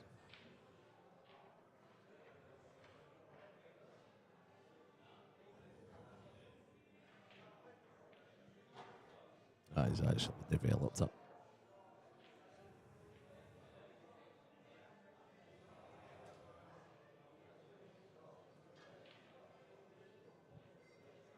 It had a bang, but for the reasons I was saying of how he connected the next ball from it, it was better for him to get into it, and he had the angle to do it.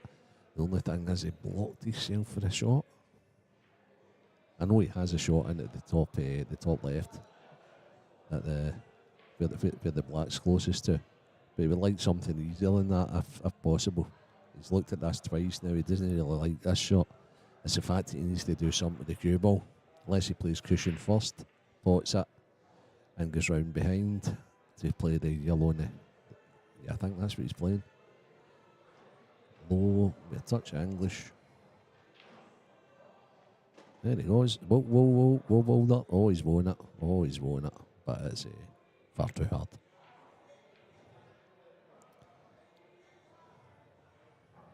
He's in trouble. Real trouble. Because I just can't see a path to get back down.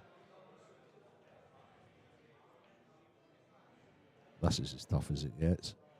pot's easy, the position's tough. He needs to avoid the red. Oh, in fact, I'm guessing here.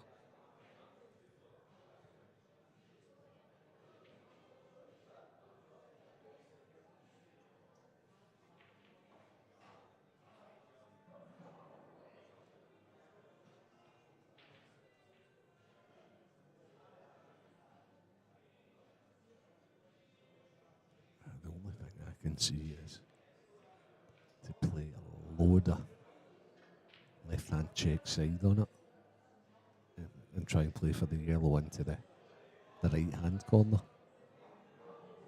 Nah, he's not on that either.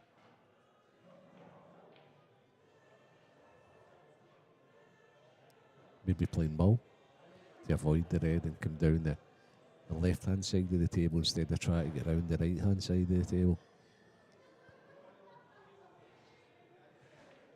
He's fraught with danger though.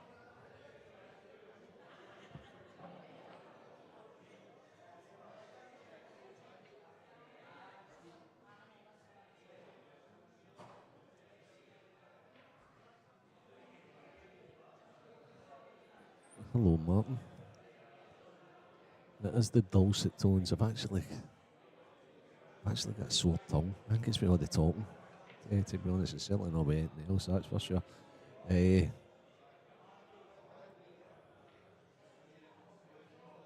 How you doing, Mo Mucker? And good to see you in such good form nowadays. Yeah, burning that senior category right up, mate. And you're not even playing at full tilt.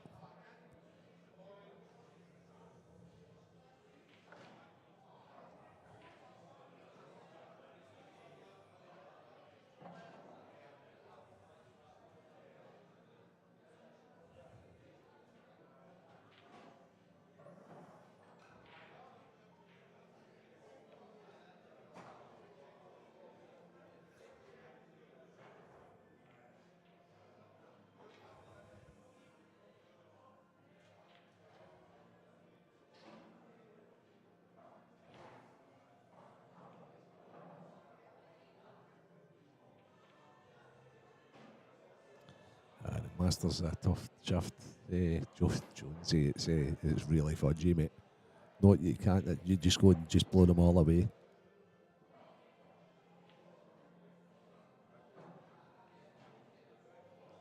For 2 years running, I was the most attacking player in the Masters. That shows you how fudgy it is.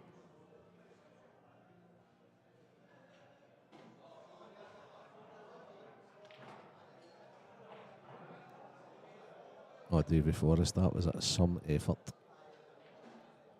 Might have it to the right middle pocket.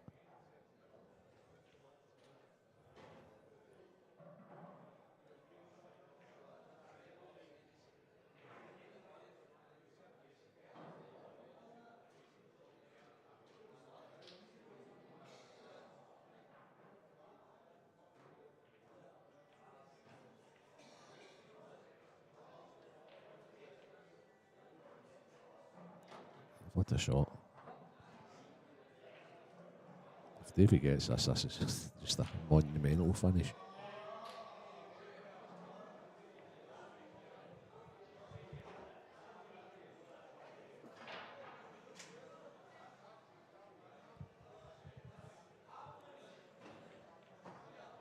Unreal. Unreal finish, Davy Forrest, 2-1.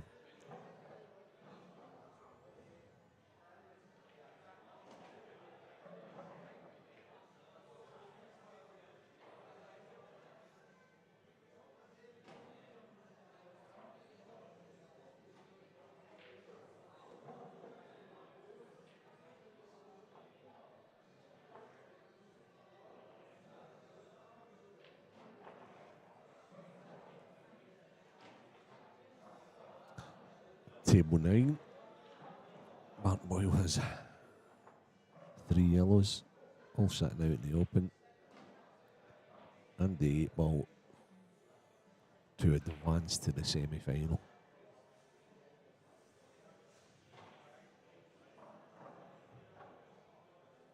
again. When the chips are down last night at 4-all, Mark just found the gear, and he has absolutely dismantled a really, really top player, Mark Fleming there, by 8-2. Well played. Back to the feature table. Fantastic break for Davy Forrest.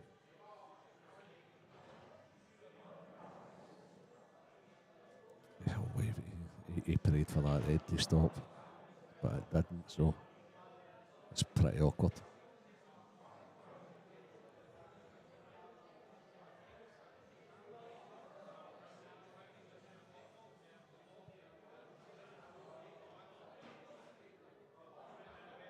Big Kenny Skeen showing his support for Davy Forrest. It's homie. How we doing, Big Kenny?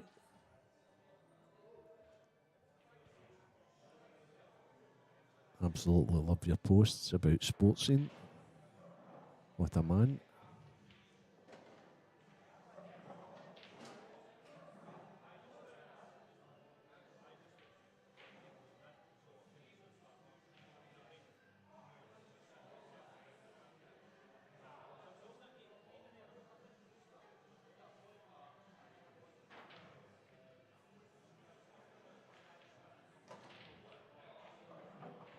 Good opener for Davy, but it's not quite come out the way he wanted. There's still one stuck over there, left hand side of the table.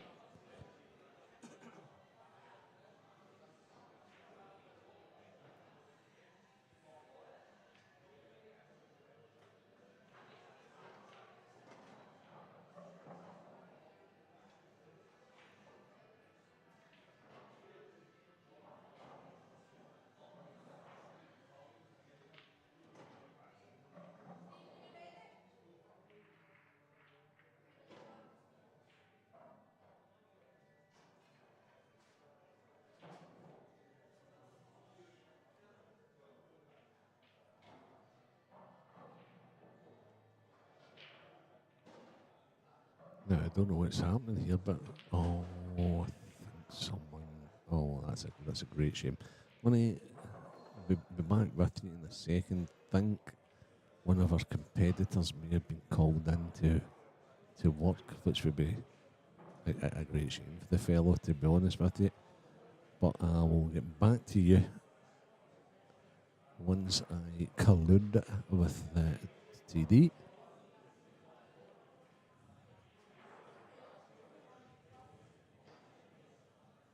And find out why Mark Boyle's playing Stephen Kirkpatrick. Give me 2 minutes, guys. I'll be back to you with news soon.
Right. Back again. So, Mark Boyle, Stephen Kirkpatrick on table 8 as a semi-final. Unfortunately, we had a withdrawal. Someone just not feeling too good at all. Nothing major, just a really bad migraine, which is a great shame. Anybody that suffered from them will know the severity of that. And so, Stephen Kirkpatrick from Dumfries is in his second semi-final in a row. Can he go one better and get to the final? He only has the small matter of trying to beat Mr. Magic Mark Boyle to get there. And the featured match that we're watching, Liam Dunster, Davy Forrest. 2-1 Davy Forrest.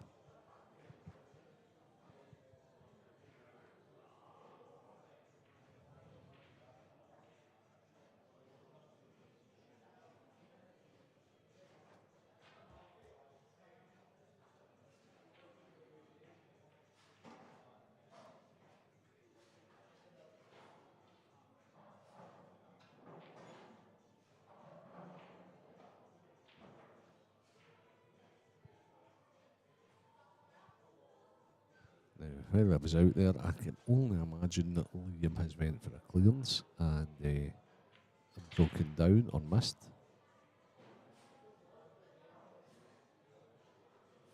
Which either way is so unlike him.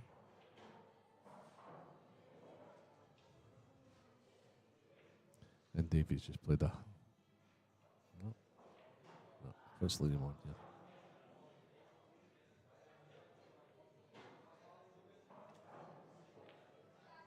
Okay, cancel that. Davy must have went for the finishing mist. And that's what Liam does. And developed every single red. Played the high percentage shot.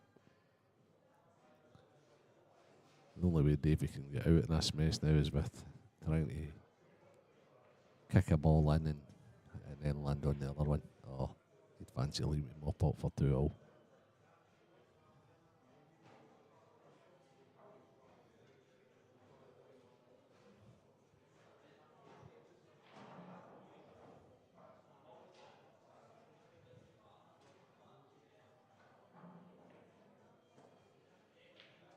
No, Davies decided to just say, there you go, you're not very good at this game, Liam. I'll just let you play another safety and leave you a cut in the middle. I think that's confused Liam more.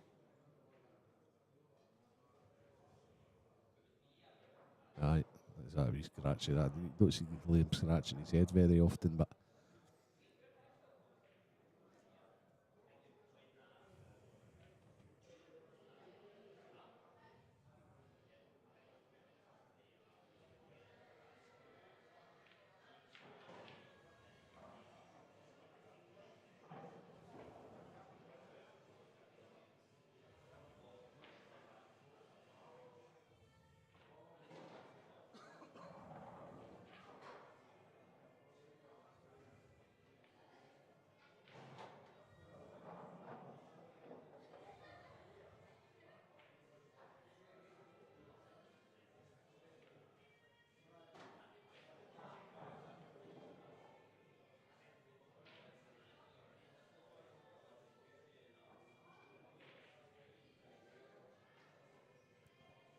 hey, hello, Jarrett YMC.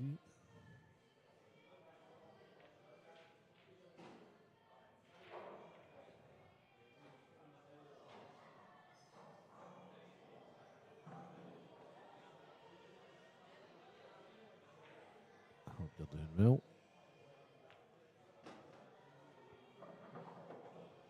Oh, kick. I'm going to clean the ball.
back. Multitasking there.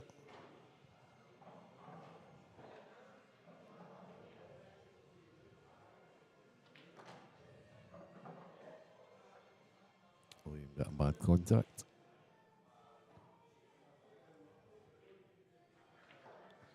He's back in perfect shape. Again, he's feeling for the next shot.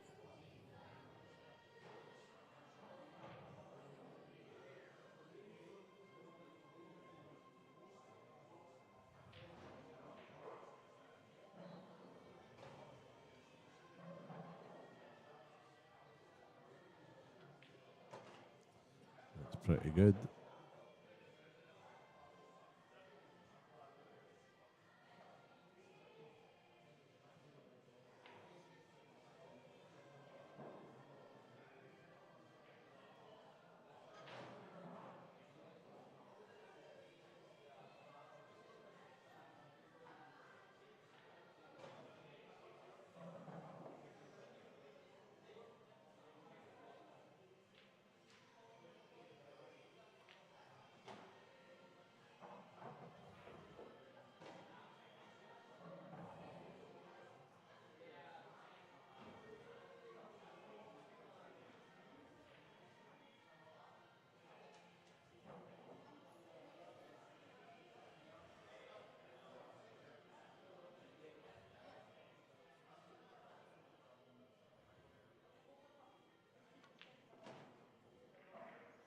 Yeah, good shot. A lot of people would have stopped dead, left herself narrow into the right hand corner there. He was left a slightly harder fought, and chances are he'll probably run round through the big window, 2 rails for the ball into the same bag. No, he's played shy. He's still played 2 rails, but he's played that into the left centre. Very good at that shot.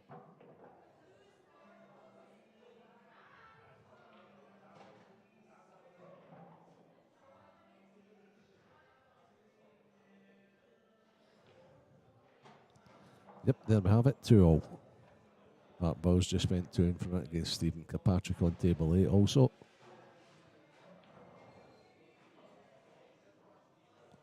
Mr. Magic. Anybody that's just joined, Mr. Magic was in earlier with myself, telling us all about a pool comp that he's going to be running. Grand plans for it. I'm not going to go over it and over it again. Anybody that wants to know anything about it, get in contact with Mr. Magic. It's going to be basically a 1 frame event. It's going to be £20,000 for the winner. It's going to be in front of 600 people.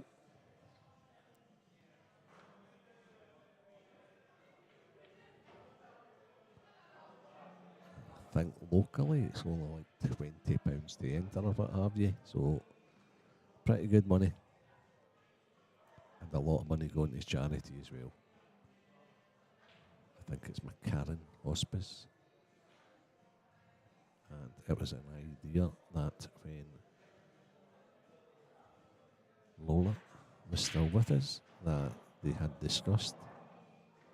And it's just a great insight into the way Mark thinks about small ball pool. He really loves the game and wants to take it to the next level if he can. Which is great, to be honest with you, considering that Mark originally came from snooker. But he is now one of the very best to ever have played our game. In fact, we've got 2 of the very best still in the tournament. And the mouth-watering prospect of the 2 of them going head-to-head in the final. However, I'm sure Stephen and Davy's got a few ideas of their own to stop that from happening.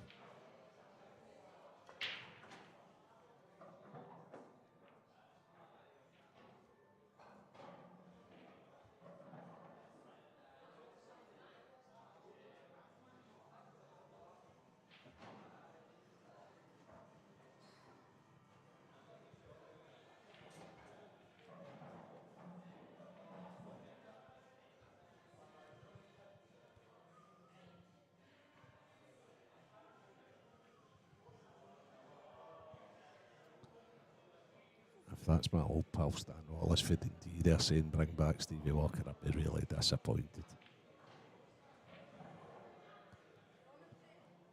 No wonder the guys for Dragonstein threw you right out.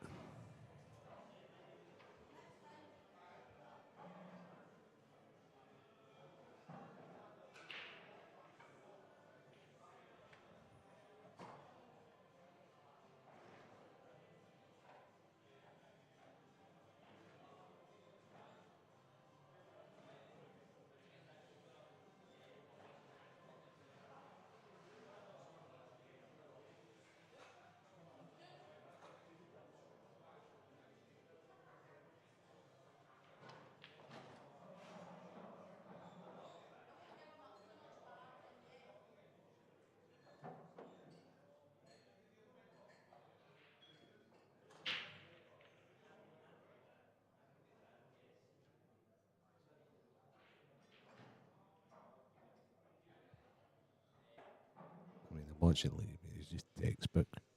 He really is. It's a bit of a hard time from people that don't appreciate just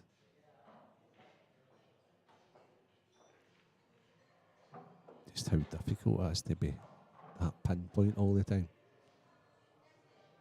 I mean, it's like an art form.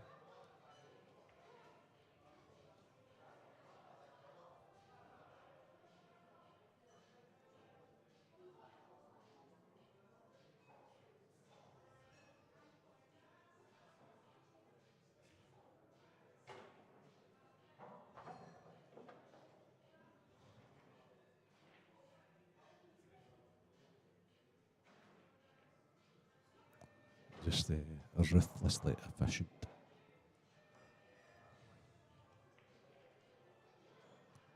And if after all this big build-up, he doesn't finish, this is going to be like really silly.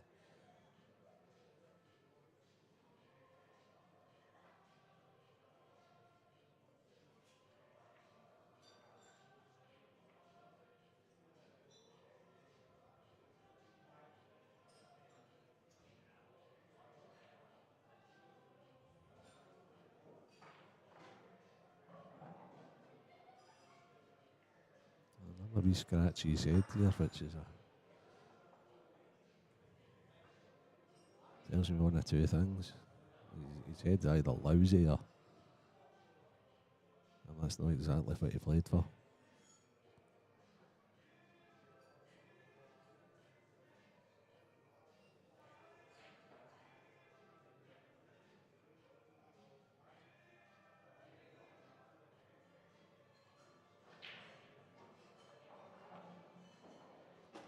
I think he's got a bad contact again. Am I going to get up and have to clean the white ball again?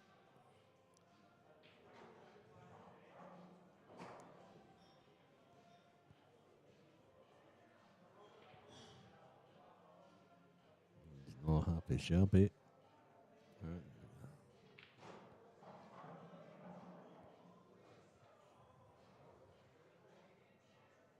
The only thing that's been the perfectionist isn't perfect. Can he write it off and still make the clearance?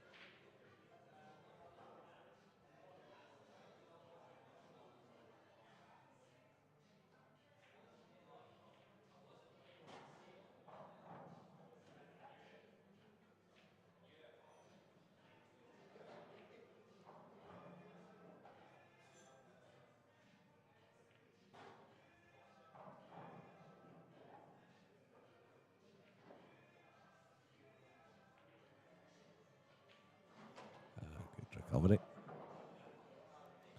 So there's two ways of playing this. You can go two rails across for the red into the left centre, or you can go one rail and leave the red in the top left. I think based on where he is feeling for, that he's going to go two rails across. Stands out, I'm out. Brilliant stand.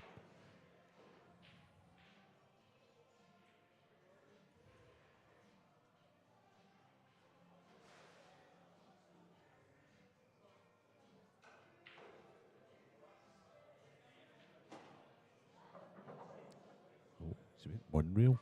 Perfect.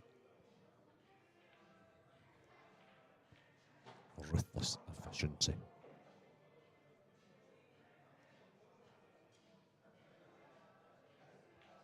Free throw line.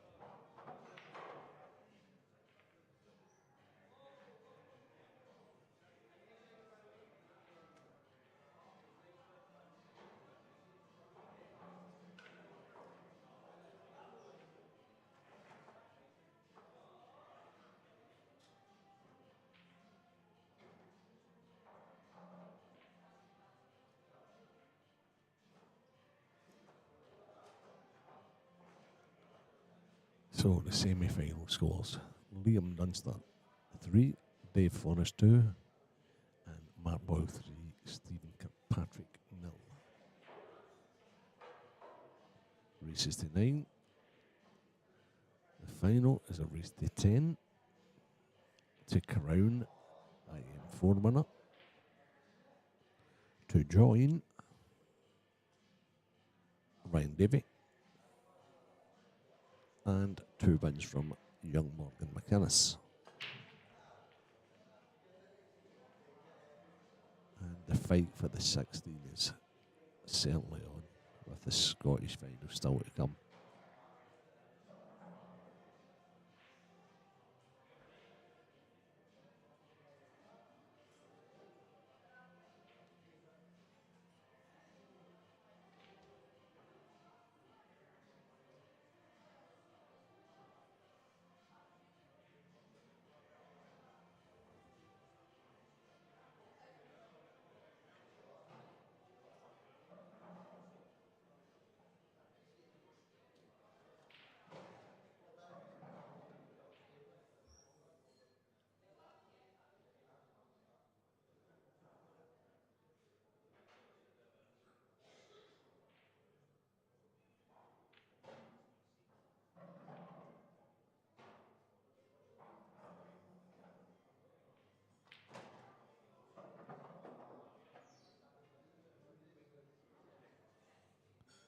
Bought this lodge. I think it's okay.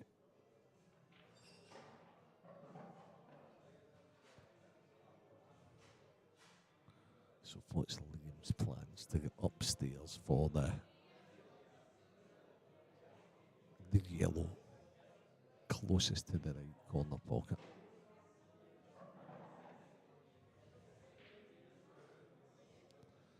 How does he connect that within his pattern?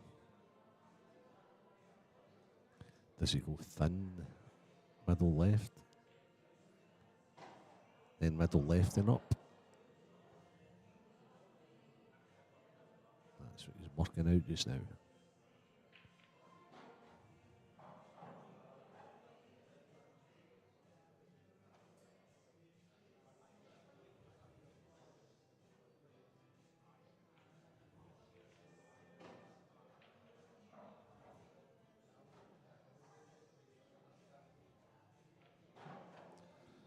Stephen Kirkpatrick has clawed one back. It's now 3-1 Boyle. Mr. Magic.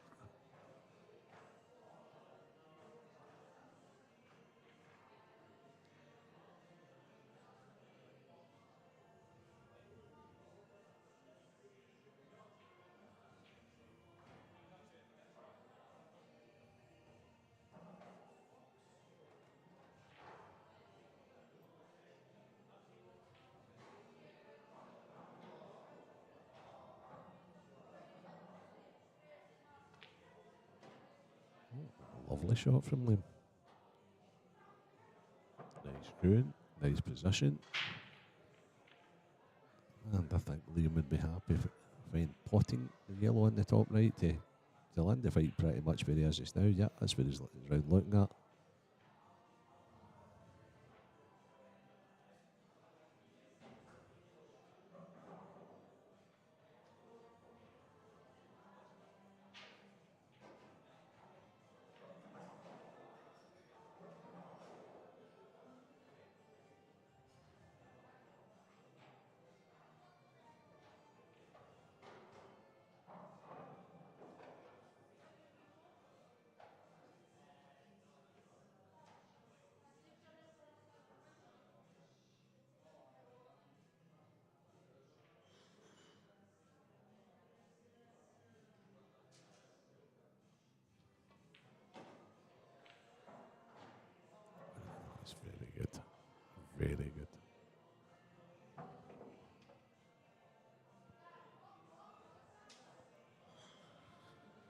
So, if I was playing the yellow into the bottom right here, you can pretty much stun over there in the area where he's on the yellow into the same right corner or one into the left middle. I mean, that was just such a good shot.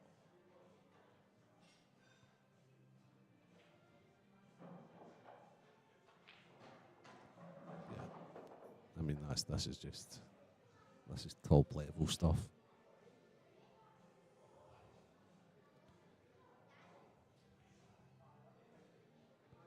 Making the game look easy.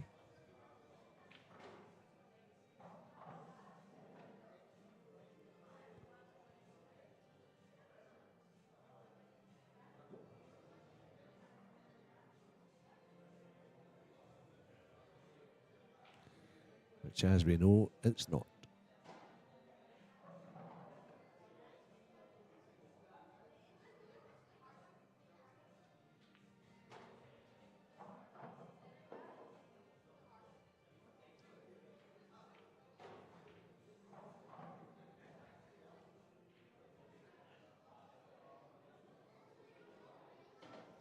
Stan, no, I am not, unfortunately. I am not playing any tournament pool at all now, buddy.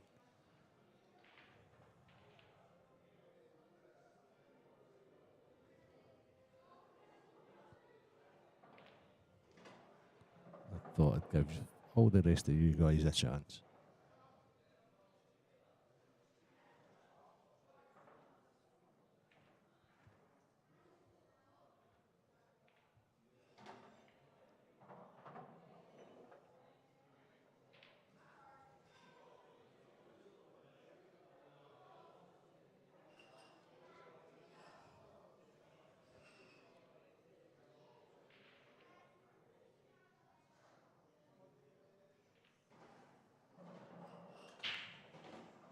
For to Liam.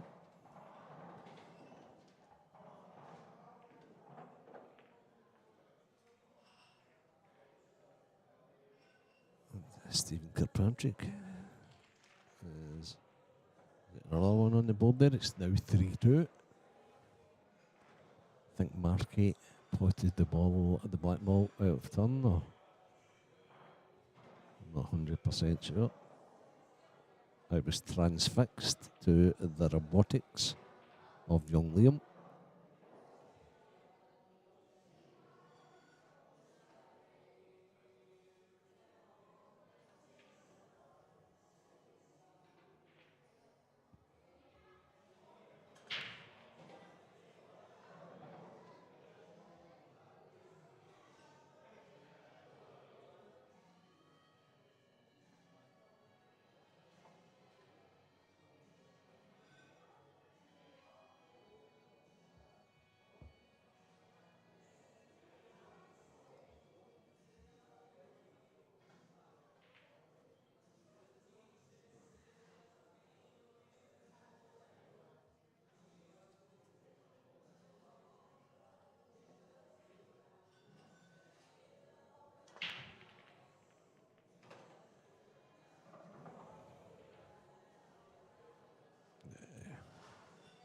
Another good break.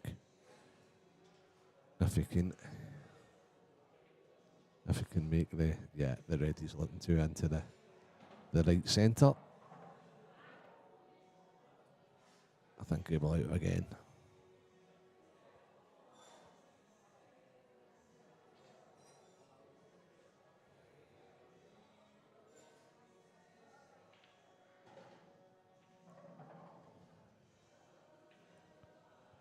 It's not so much the difficulty in the pot, it's the cue ball here.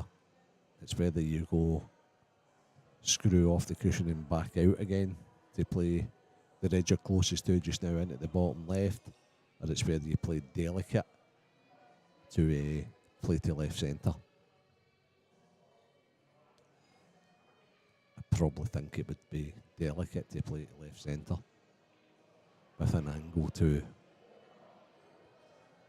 go up to the other side of the table after it.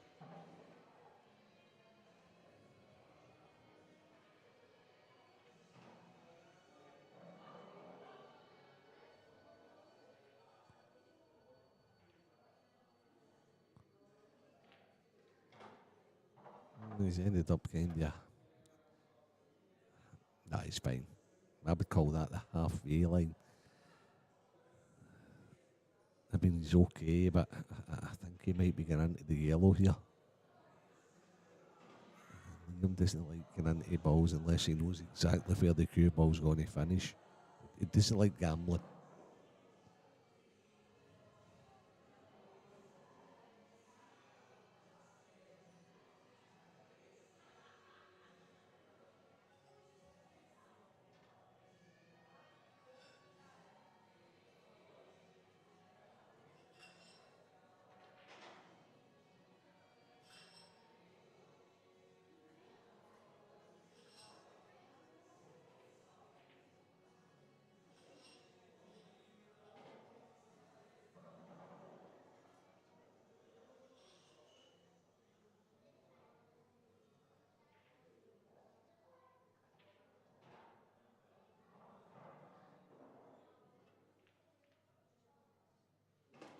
Yeah, it's pretty good. Pretty good.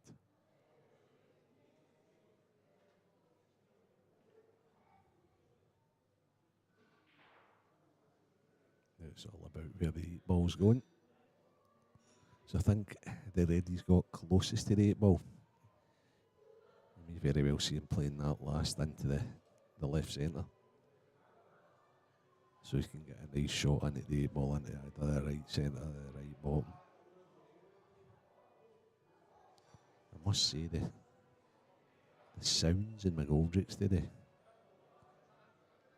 you'll not be able to hear them. You might be able to hear them. It's all 80s sounds and it's right up my street.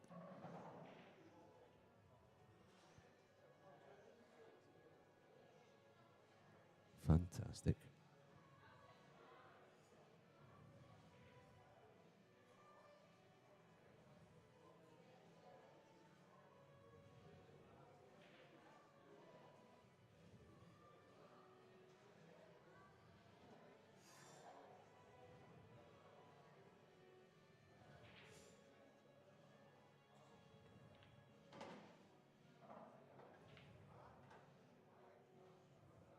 Let me skip me step now, Liam.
Yeah.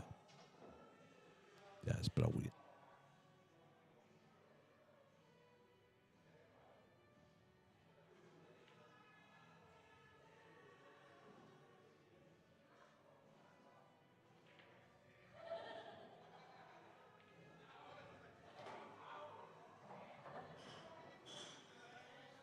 If any of the young guys are watching, under 18s, under 15s, and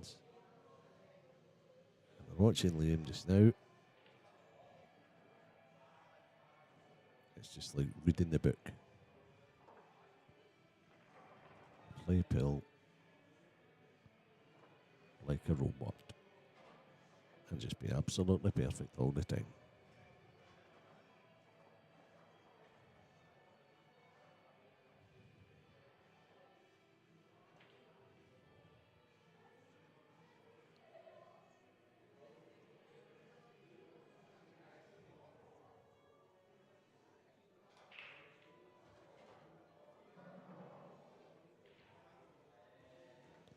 5-2 Liam Dunster. 3-2 Mark Boyle.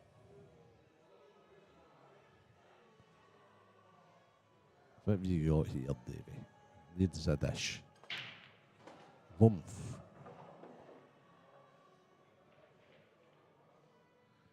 Mix a ball.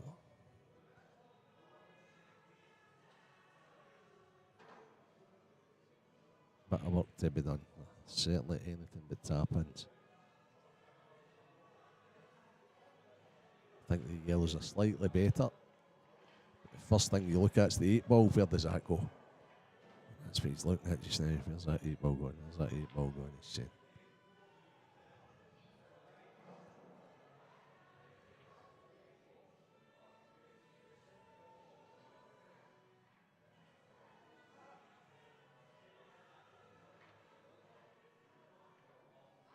A big frame, this. Davey really needs this one.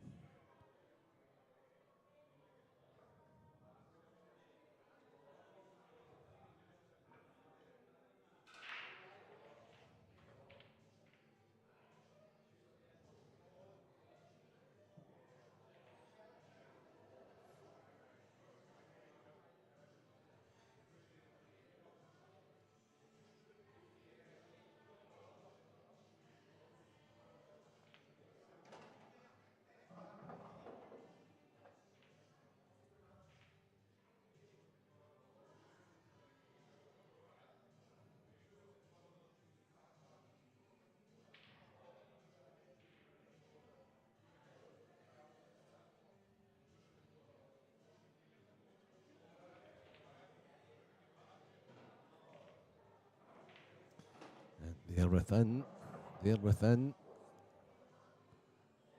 is the difference in the players. Davy's first shot, the cue ball's just not quite as good. Then he has to gamble. He's getting into balls, and when you're getting into balls, you're not 100% sure where they're going. You've got an idea, but you're not 100% sure where they're going. And then all of a sudden, it becomes a touch more difficult. So Davy's having to play either wee safeties or grafters finishes. Whereas the robot's just like boom, boom, boom, boom. Perfect, perfect, perfect, perfect.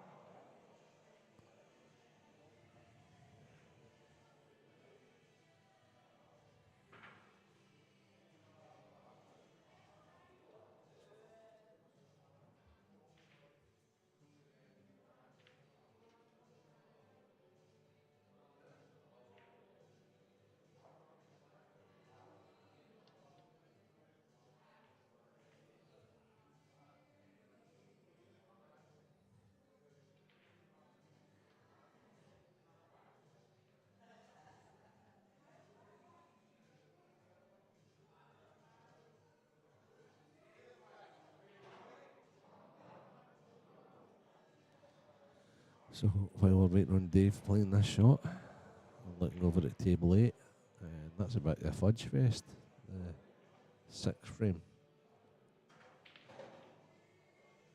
Oh, Stevie's just played an unreal pot, kicked into a ball, and how the yellow's not fell over there's beyond belief and gravity. Back to the feature table. Stevie down here playing red off yellow, trying to put it red off yellow in at the middle and develop the one now. Oh, he's great shot maker, Davey.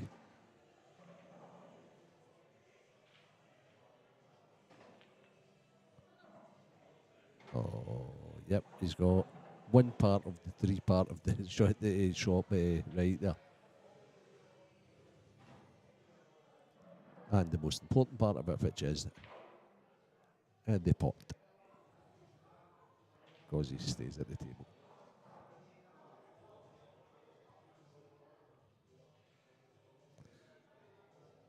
But he's not on the pot and angle. Just toiling a wee bit here.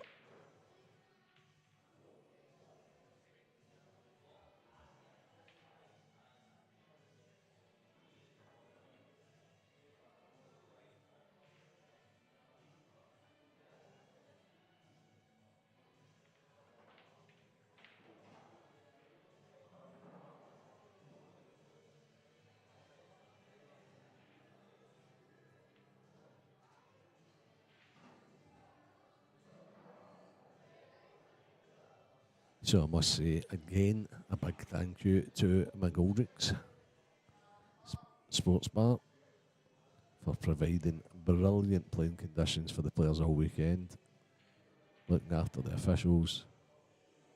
Just a great place to be playing pool and in general, and a very, very well attended, if not probably the best ever attended IM4 for a long time.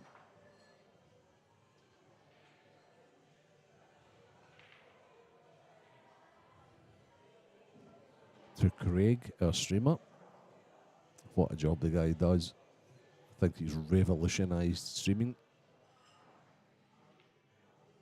And we're so used to it now that if there's any little bit of buffering or crackling or anything like that, it's like, oh. So that's testimony to how good Craig is. To the TD Yvonne. Just different class.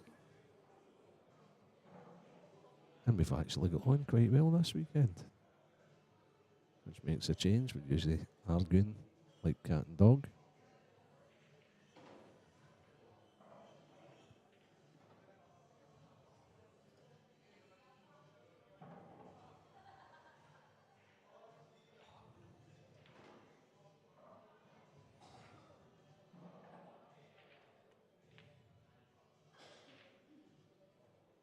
Great to see the president here yesterday playing. Still enthusiastic. Gutted about not getting his chicken and chips. Having to buy a Mars bar. Oh, I felt for him.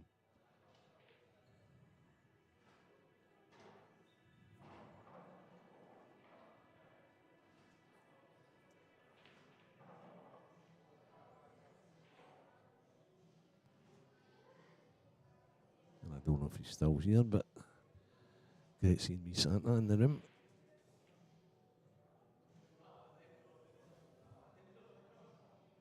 He's still here. Watching his boy Boyle. Mr. Magic.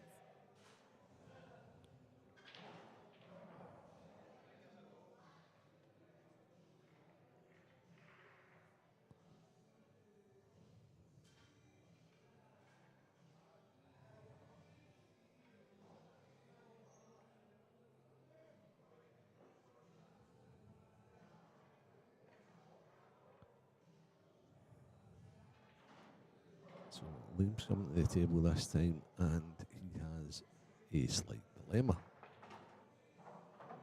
A slight dilemma being the ball closest to Davy's red down the bottom end of the table. But knowing Liam, he'll play one more pot here, and then he'll just stitch the bottom left corner bag and park the fight in a horrible position for Davy.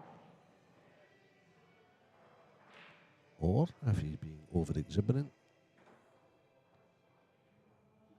and feels with the 5-2 lead that he's not allowing Davy back to the table at all, he'll go for the B pot dislodging in there. So let's see what Liam is here today.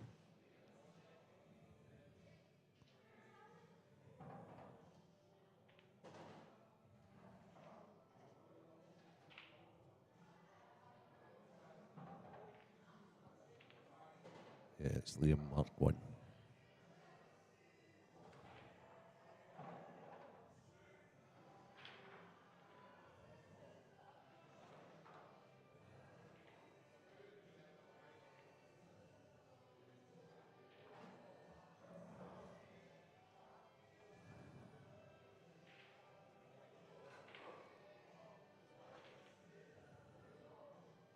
It's very good, Stan. It really is. It's a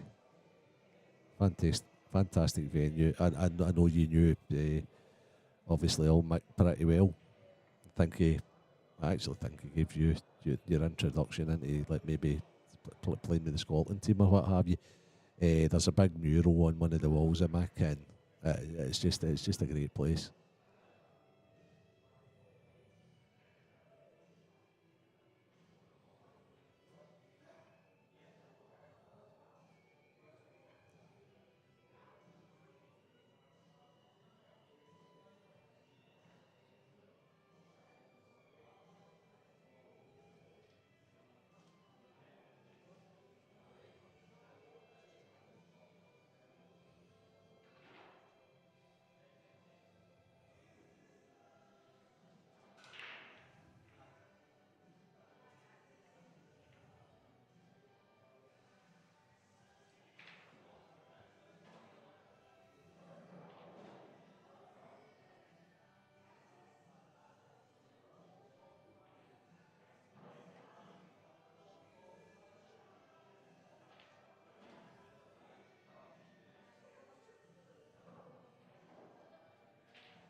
thing is, I think no matter what David does, he finishes this next shot. And that's a foul with the looks of things. So I think he's definitely going to finish it now.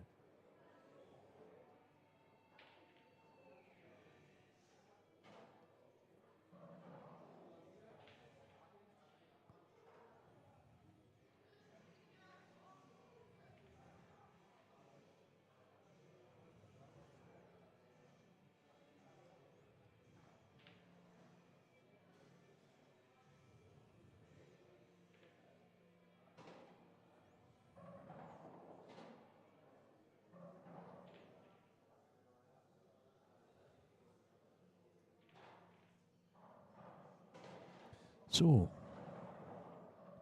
4-2 Mark Boyle. Stevie Kirkpatrick's on a finish.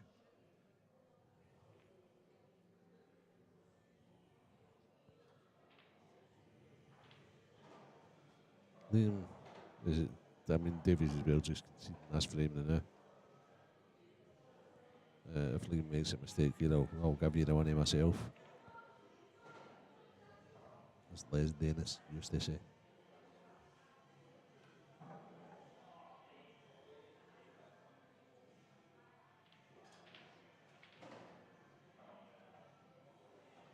Stevie Kirkpatrick's one long straight red away from making it 4-3, which he's potted. He's now got a 8 ball. It's like pretty much 6 inches away from the bag. There we go. Stevie Kirkpatrick, 4-3 down now.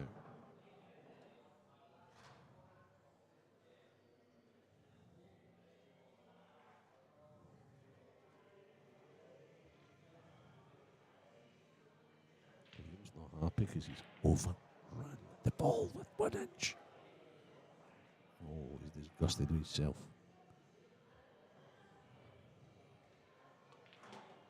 Oh, nice fight. He's back in shape. He's back in shape. He's back to perfect.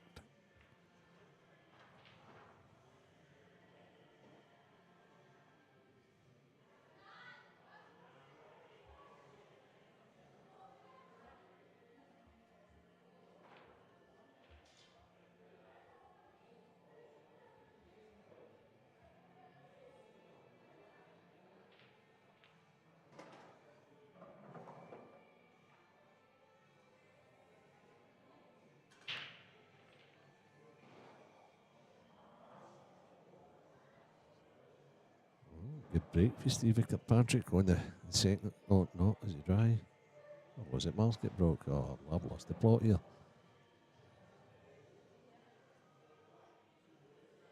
It was a great break, but it didn't pot one.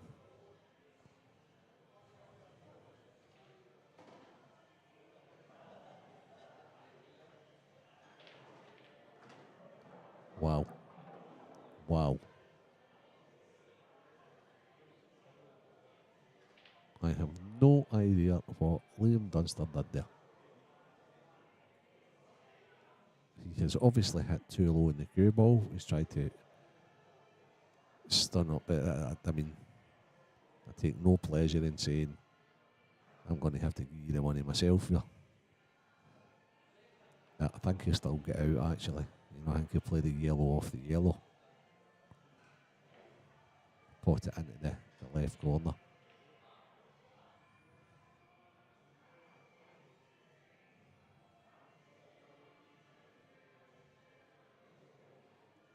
What's he looking at here? Yeah, that's more like it. He's just looking at the pot and angle to play the yellow off the other yellow, slide it into the left corner. It's all about where the other yellow goes here and how we can control the cue ball to get on it. I wouldn't imagine he'd do anything rash like try and cut it with no control unless it goes to the top right. I've not got the zoom here. Oh, what's he doing? No, he's screwing it. It does go to the top right. He's trying to screw around the angles. Oh, it did do a wee bit of wobbling, but there you go. Oh, Oh, the real lassie was delighted with the shot. She just skipped in and says, "Oh, it's a great shot, Liam. I've never seen you play a execution shot like that before."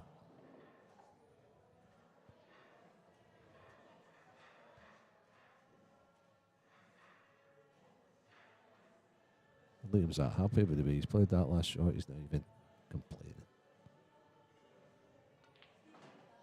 He seemed to see the adrenaline kick. He's overhitting everything now. There we go. 6-2 Liam Dunster. Race to 9.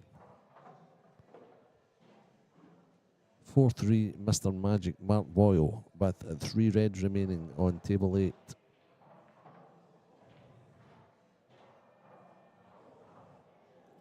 As things stand at the moment, it's looking like Mr. Magic, Liam Dunster, final. Now, I know Liam had a great record against Mark at one stage. I think that's been reversed recently. Mark seems to have got the better of him a few times. If that's to be the final, I'm not writing off Stevie Kirkpatrick or Davy Forrest. It will be a cracker. Time out for me. Gonna go out and watch a bit of live stuff. Talk to the TD. Talk a wee bit to Santa. And I'll be back for the culmination of this match.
So as promised, we're back with the culmination of the semi-final, Liam Dunster, Davy Forrest, which was well ahead of the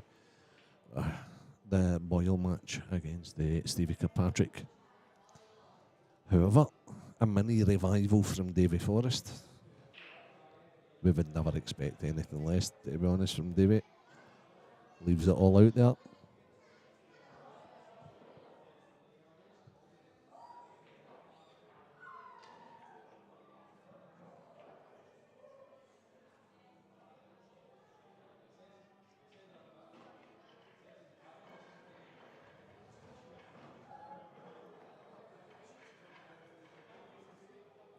So, we have Mr. Magic awaiting the winner of the match we're watching on table 10, Liam Dunster and Davy Forrest. And Liam's just trying to work this out.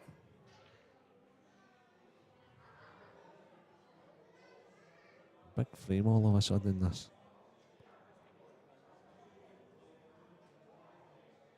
You've still got to fancy Liam to win this match, but if he gets on the hill here with a 4-frame lead, it's virtually impossible to take him out then.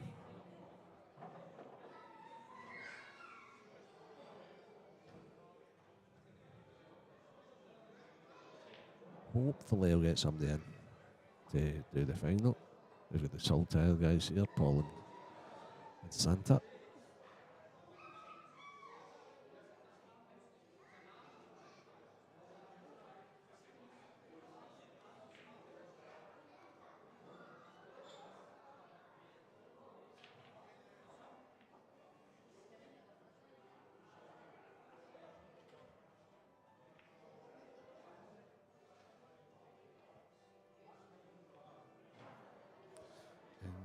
You can see with the length of time Liam's taking here, he knows the importance of this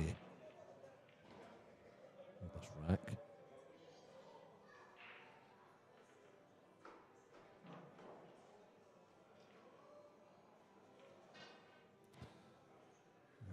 He studied, and now he's on the pot into the bottom right, dislodge, yellow.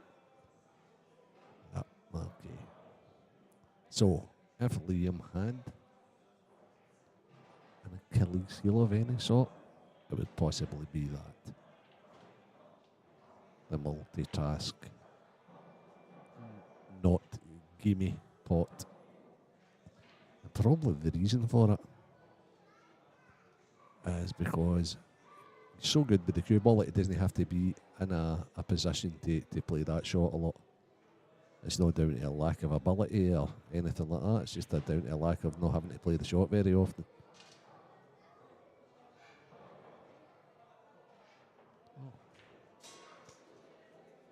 Unbelievable match this is with Switzerland and Belarus.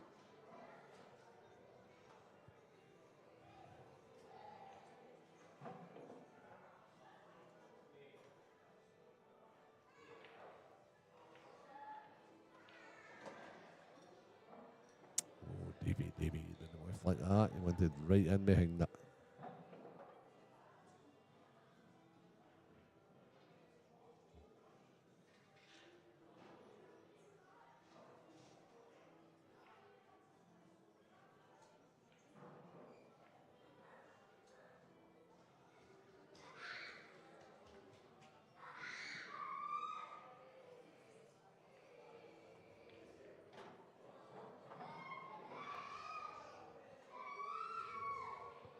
So can Davy creep this into the left centre and still have a good enough angle on the rail ball? Or is he kicking into it? What's he doing? All will be revealed. He touches into it. Yeah, it looks good. Now, how tight is the... That's what he's going around to look at just now. Now he's looking to see how tight it is, how much bag he's got for the second last red. I think he likes it, so he's just playing for a gap here between the two yellows.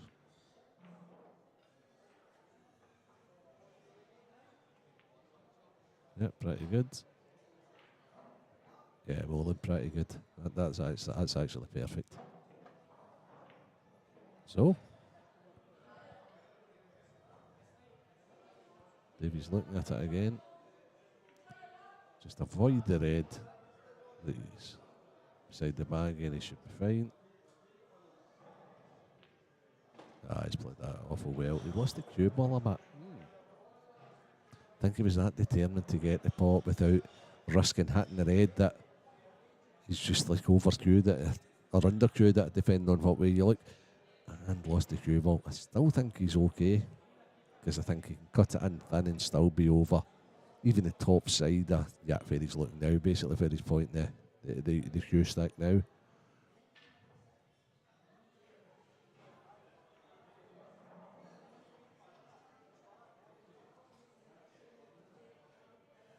Oh, he's in off. Unbelievable scenes here in McGoldrick's.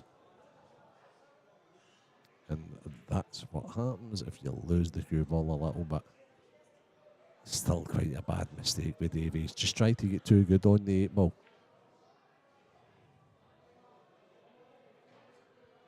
But that was match on there, and all of a sudden, I don't think Lee will overcomplicate this.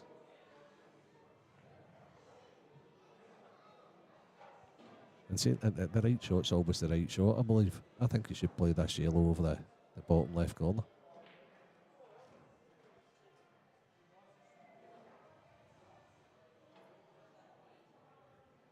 I'd be amazed if he didn't.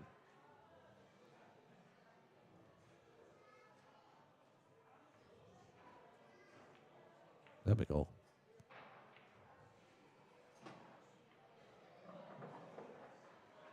Anybody that has my book, that's page 13. Always make it as easy as possible for yourself if you can. Obviously didn't want to pocket the ball he played.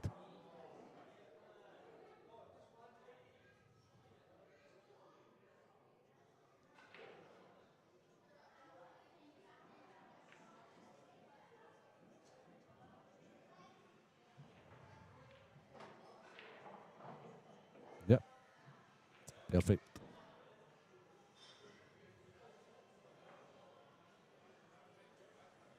So, Liam's 3 balls away from being on the hill.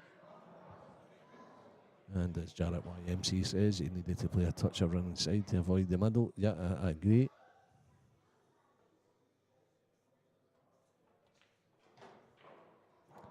He just cued it in a wee bit too hard, Jarrett YMC.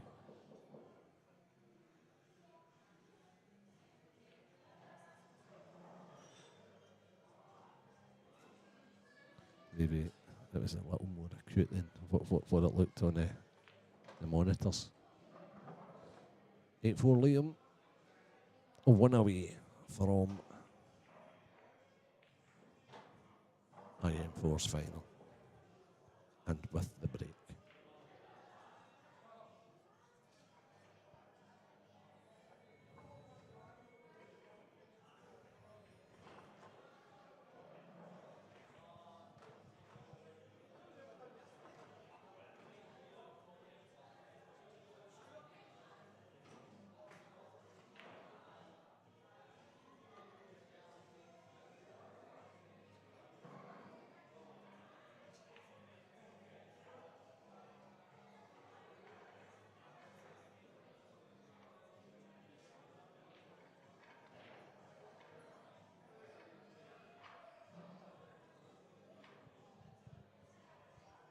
Yes, Steve missed it. I'm sure he knew the cue ball was close to the middle.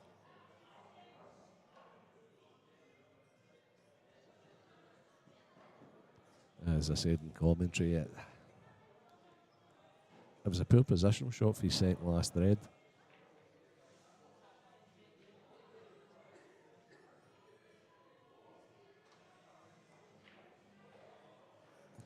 Yeah, Jarrett YMC. It's, I watched them yesterday and I thought, okay, you're back. And nothing that I've watched in this match or today has changed the way I've felt. I've tipped him to win the tournament. Although Mark's playing fantastic, it's anybody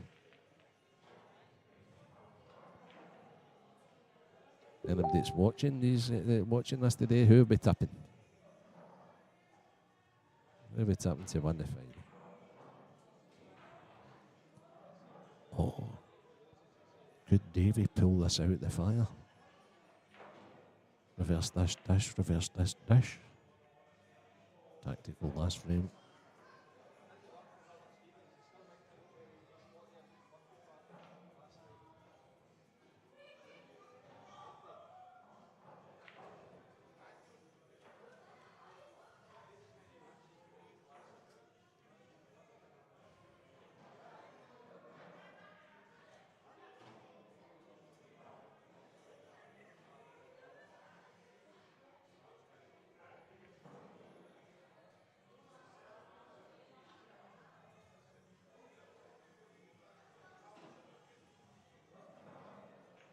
Uh-oh.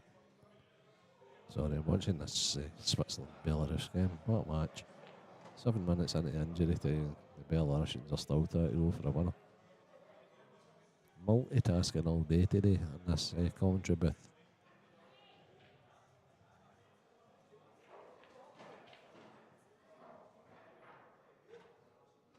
Pretty good by Dave Forrest.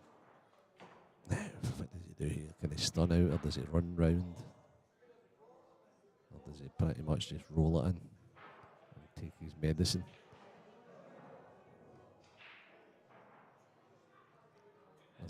It's a chance that he would fancy himself to get, but it's by no means easy. Is he powering this in? No, he's played round off too. A touch of running.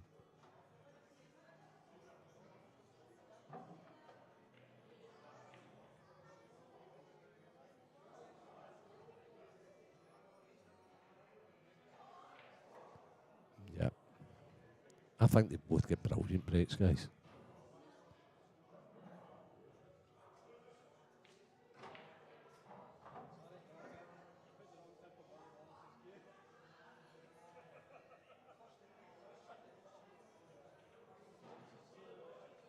But Mark gives himself more chance, but I think because of the power that he hits it at of not just playing the single ball in the middle, whereas Liam's heavily reliant on that ball. But the amount of times that he gets it, the accuracy he gets it is unbelievable.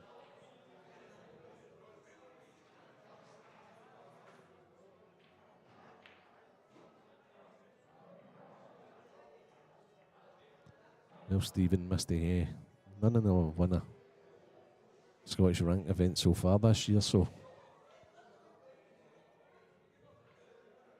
to be fair, it was those three I tapped also. Great minds and all that.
So,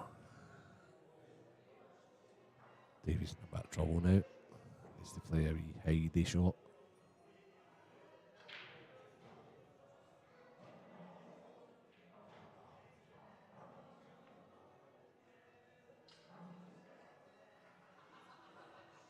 played it well. He's played it well.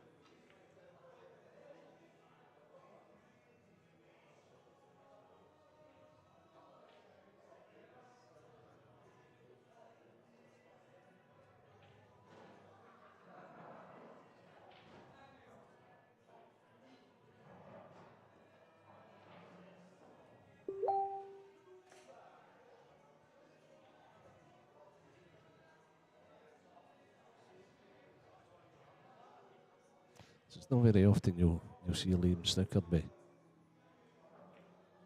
7 reds on the table against the guy with 3 yellows. The fact he's got a shot, he'll be delighted.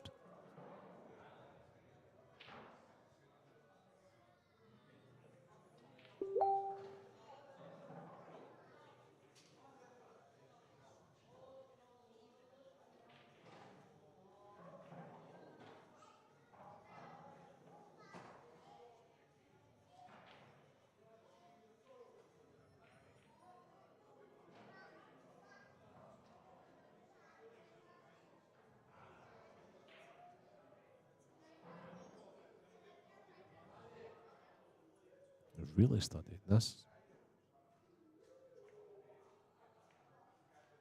I'd be taking cramping now if I was down at the table that long, as long as Liam's down there, bent down.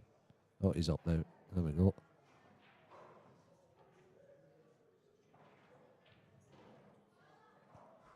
Let's take his time. Yeah. Big shot. My phone's gone like crazy. Some guys, honestly, you're in the commentary booth for a major event, you get guys talking to you about golf and don't know whether they're coming or going, and book the afternoon, book the evening, book this time, book that time. How you doing, Craig? Are you alright?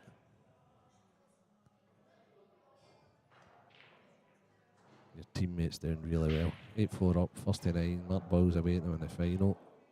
Seems to be back to his best.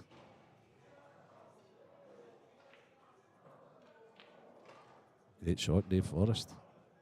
Has the life left in this match.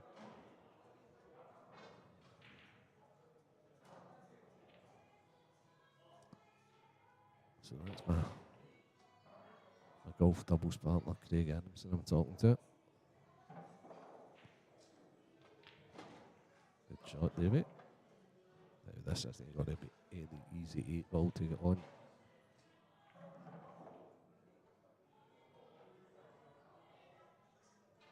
Especially when you're on the precipice of defeat.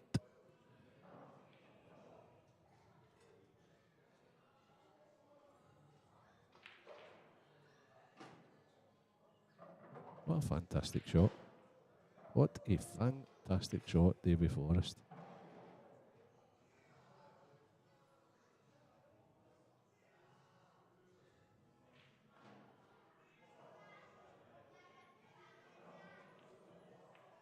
That was brilliant. That really was as good a 4-ball finish as you'll see. It's Davey's break. All of a sudden it's 8-5. Davey's fighting.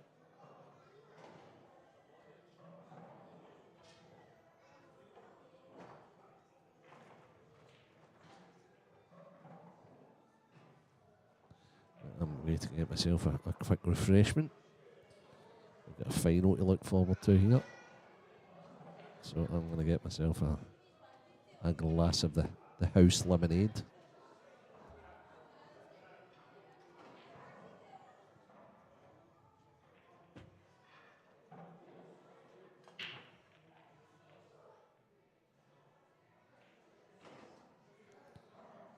And we'll get the chat going here.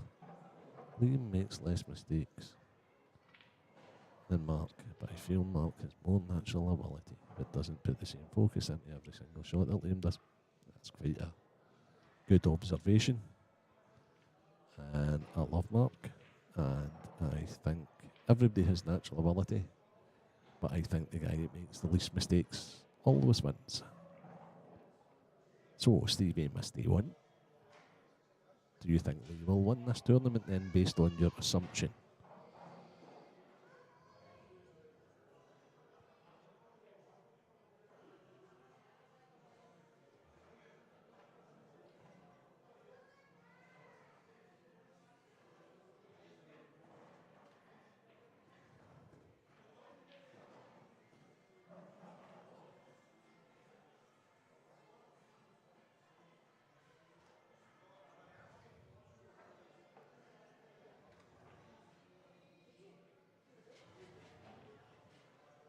Oh, Davy Forrest.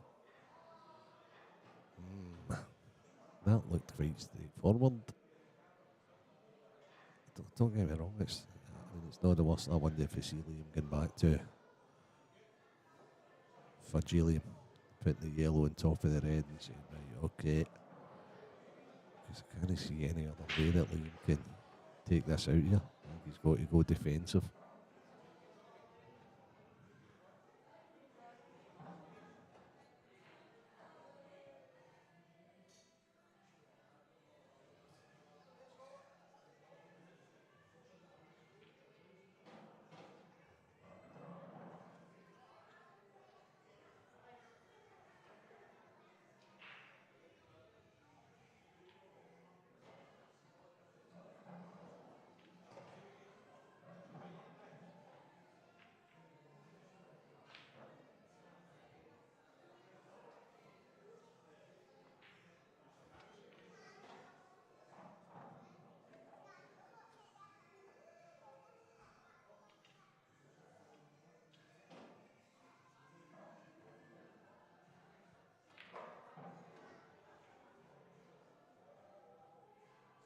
What is Liam spotted here?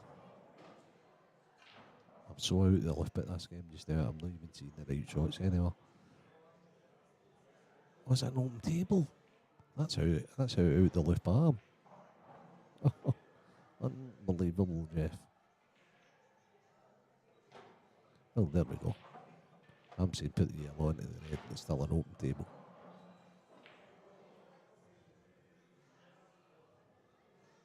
What a chance to win a match.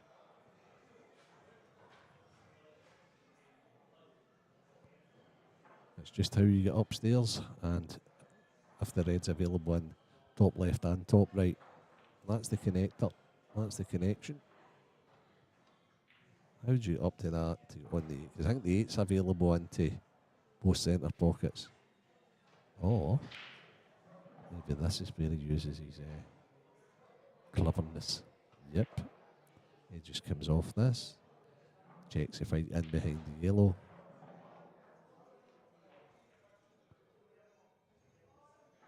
He's going round to have a look. Textbook.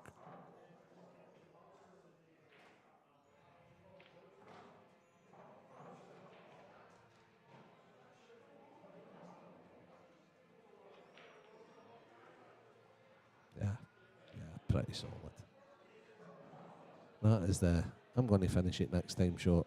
He just says to Davey there, unless you do. And I've got you welded to that ball that it's virtually impossible for you to play the first pot, never mind finish it.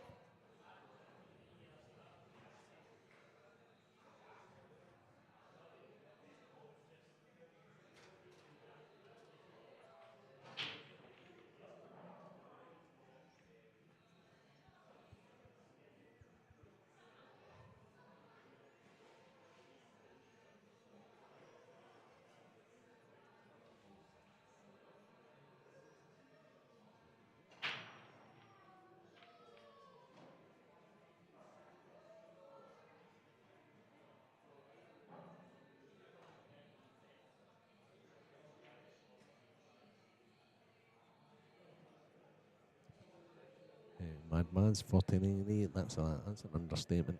He is a very smart player indeed.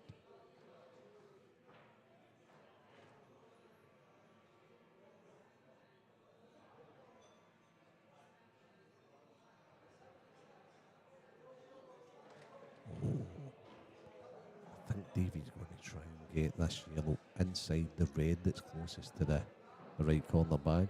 You'll need to jack up. referee to table number 10, I would feel. Multitaskers here, needs to get on the move. Be back with you soon.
Okay, so David did attempt that shot.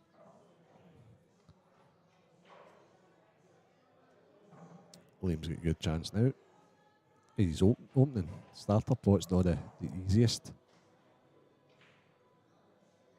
Yep. I like where he's looking just now. I don't think he's looking at the safety aspect. I think he's looking at I'll be on the ball to the bottom right if I put the cue ball over there. So he then now plays this red into the right middle full blooded to try and get the cue. Oh, yep, to try and get the cue ball to where he just looked. Here he goes.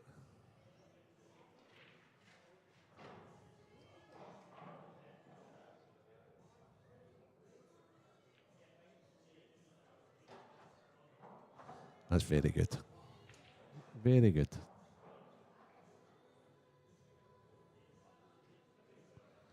And inside he must be feeling good just now because doesn't make many mistakes for this range.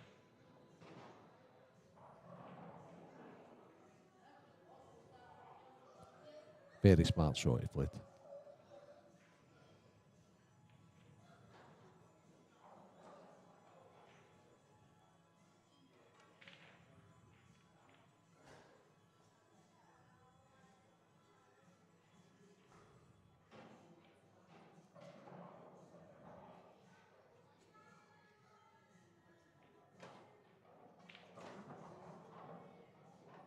Yep.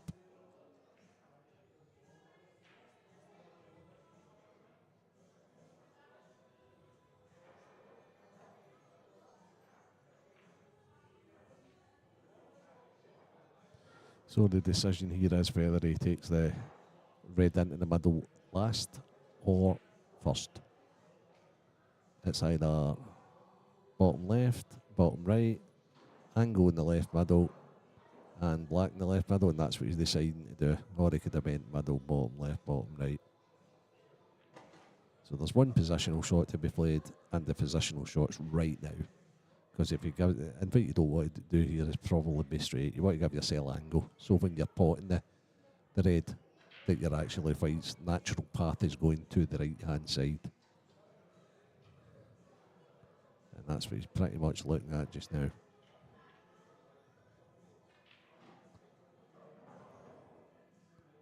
The alternate is to leave it straight and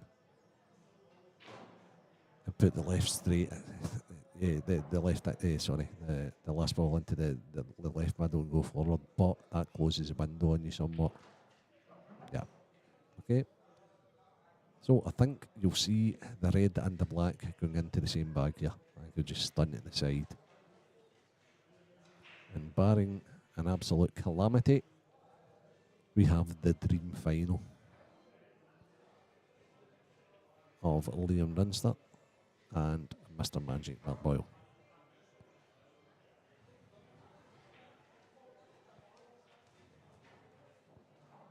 So get a cup of tea, a cup of coffee, small refreshment, and look forward to IM4 final. Two of Scotland's very best players, Liam Dunster and Mark Boyle, coming up soon.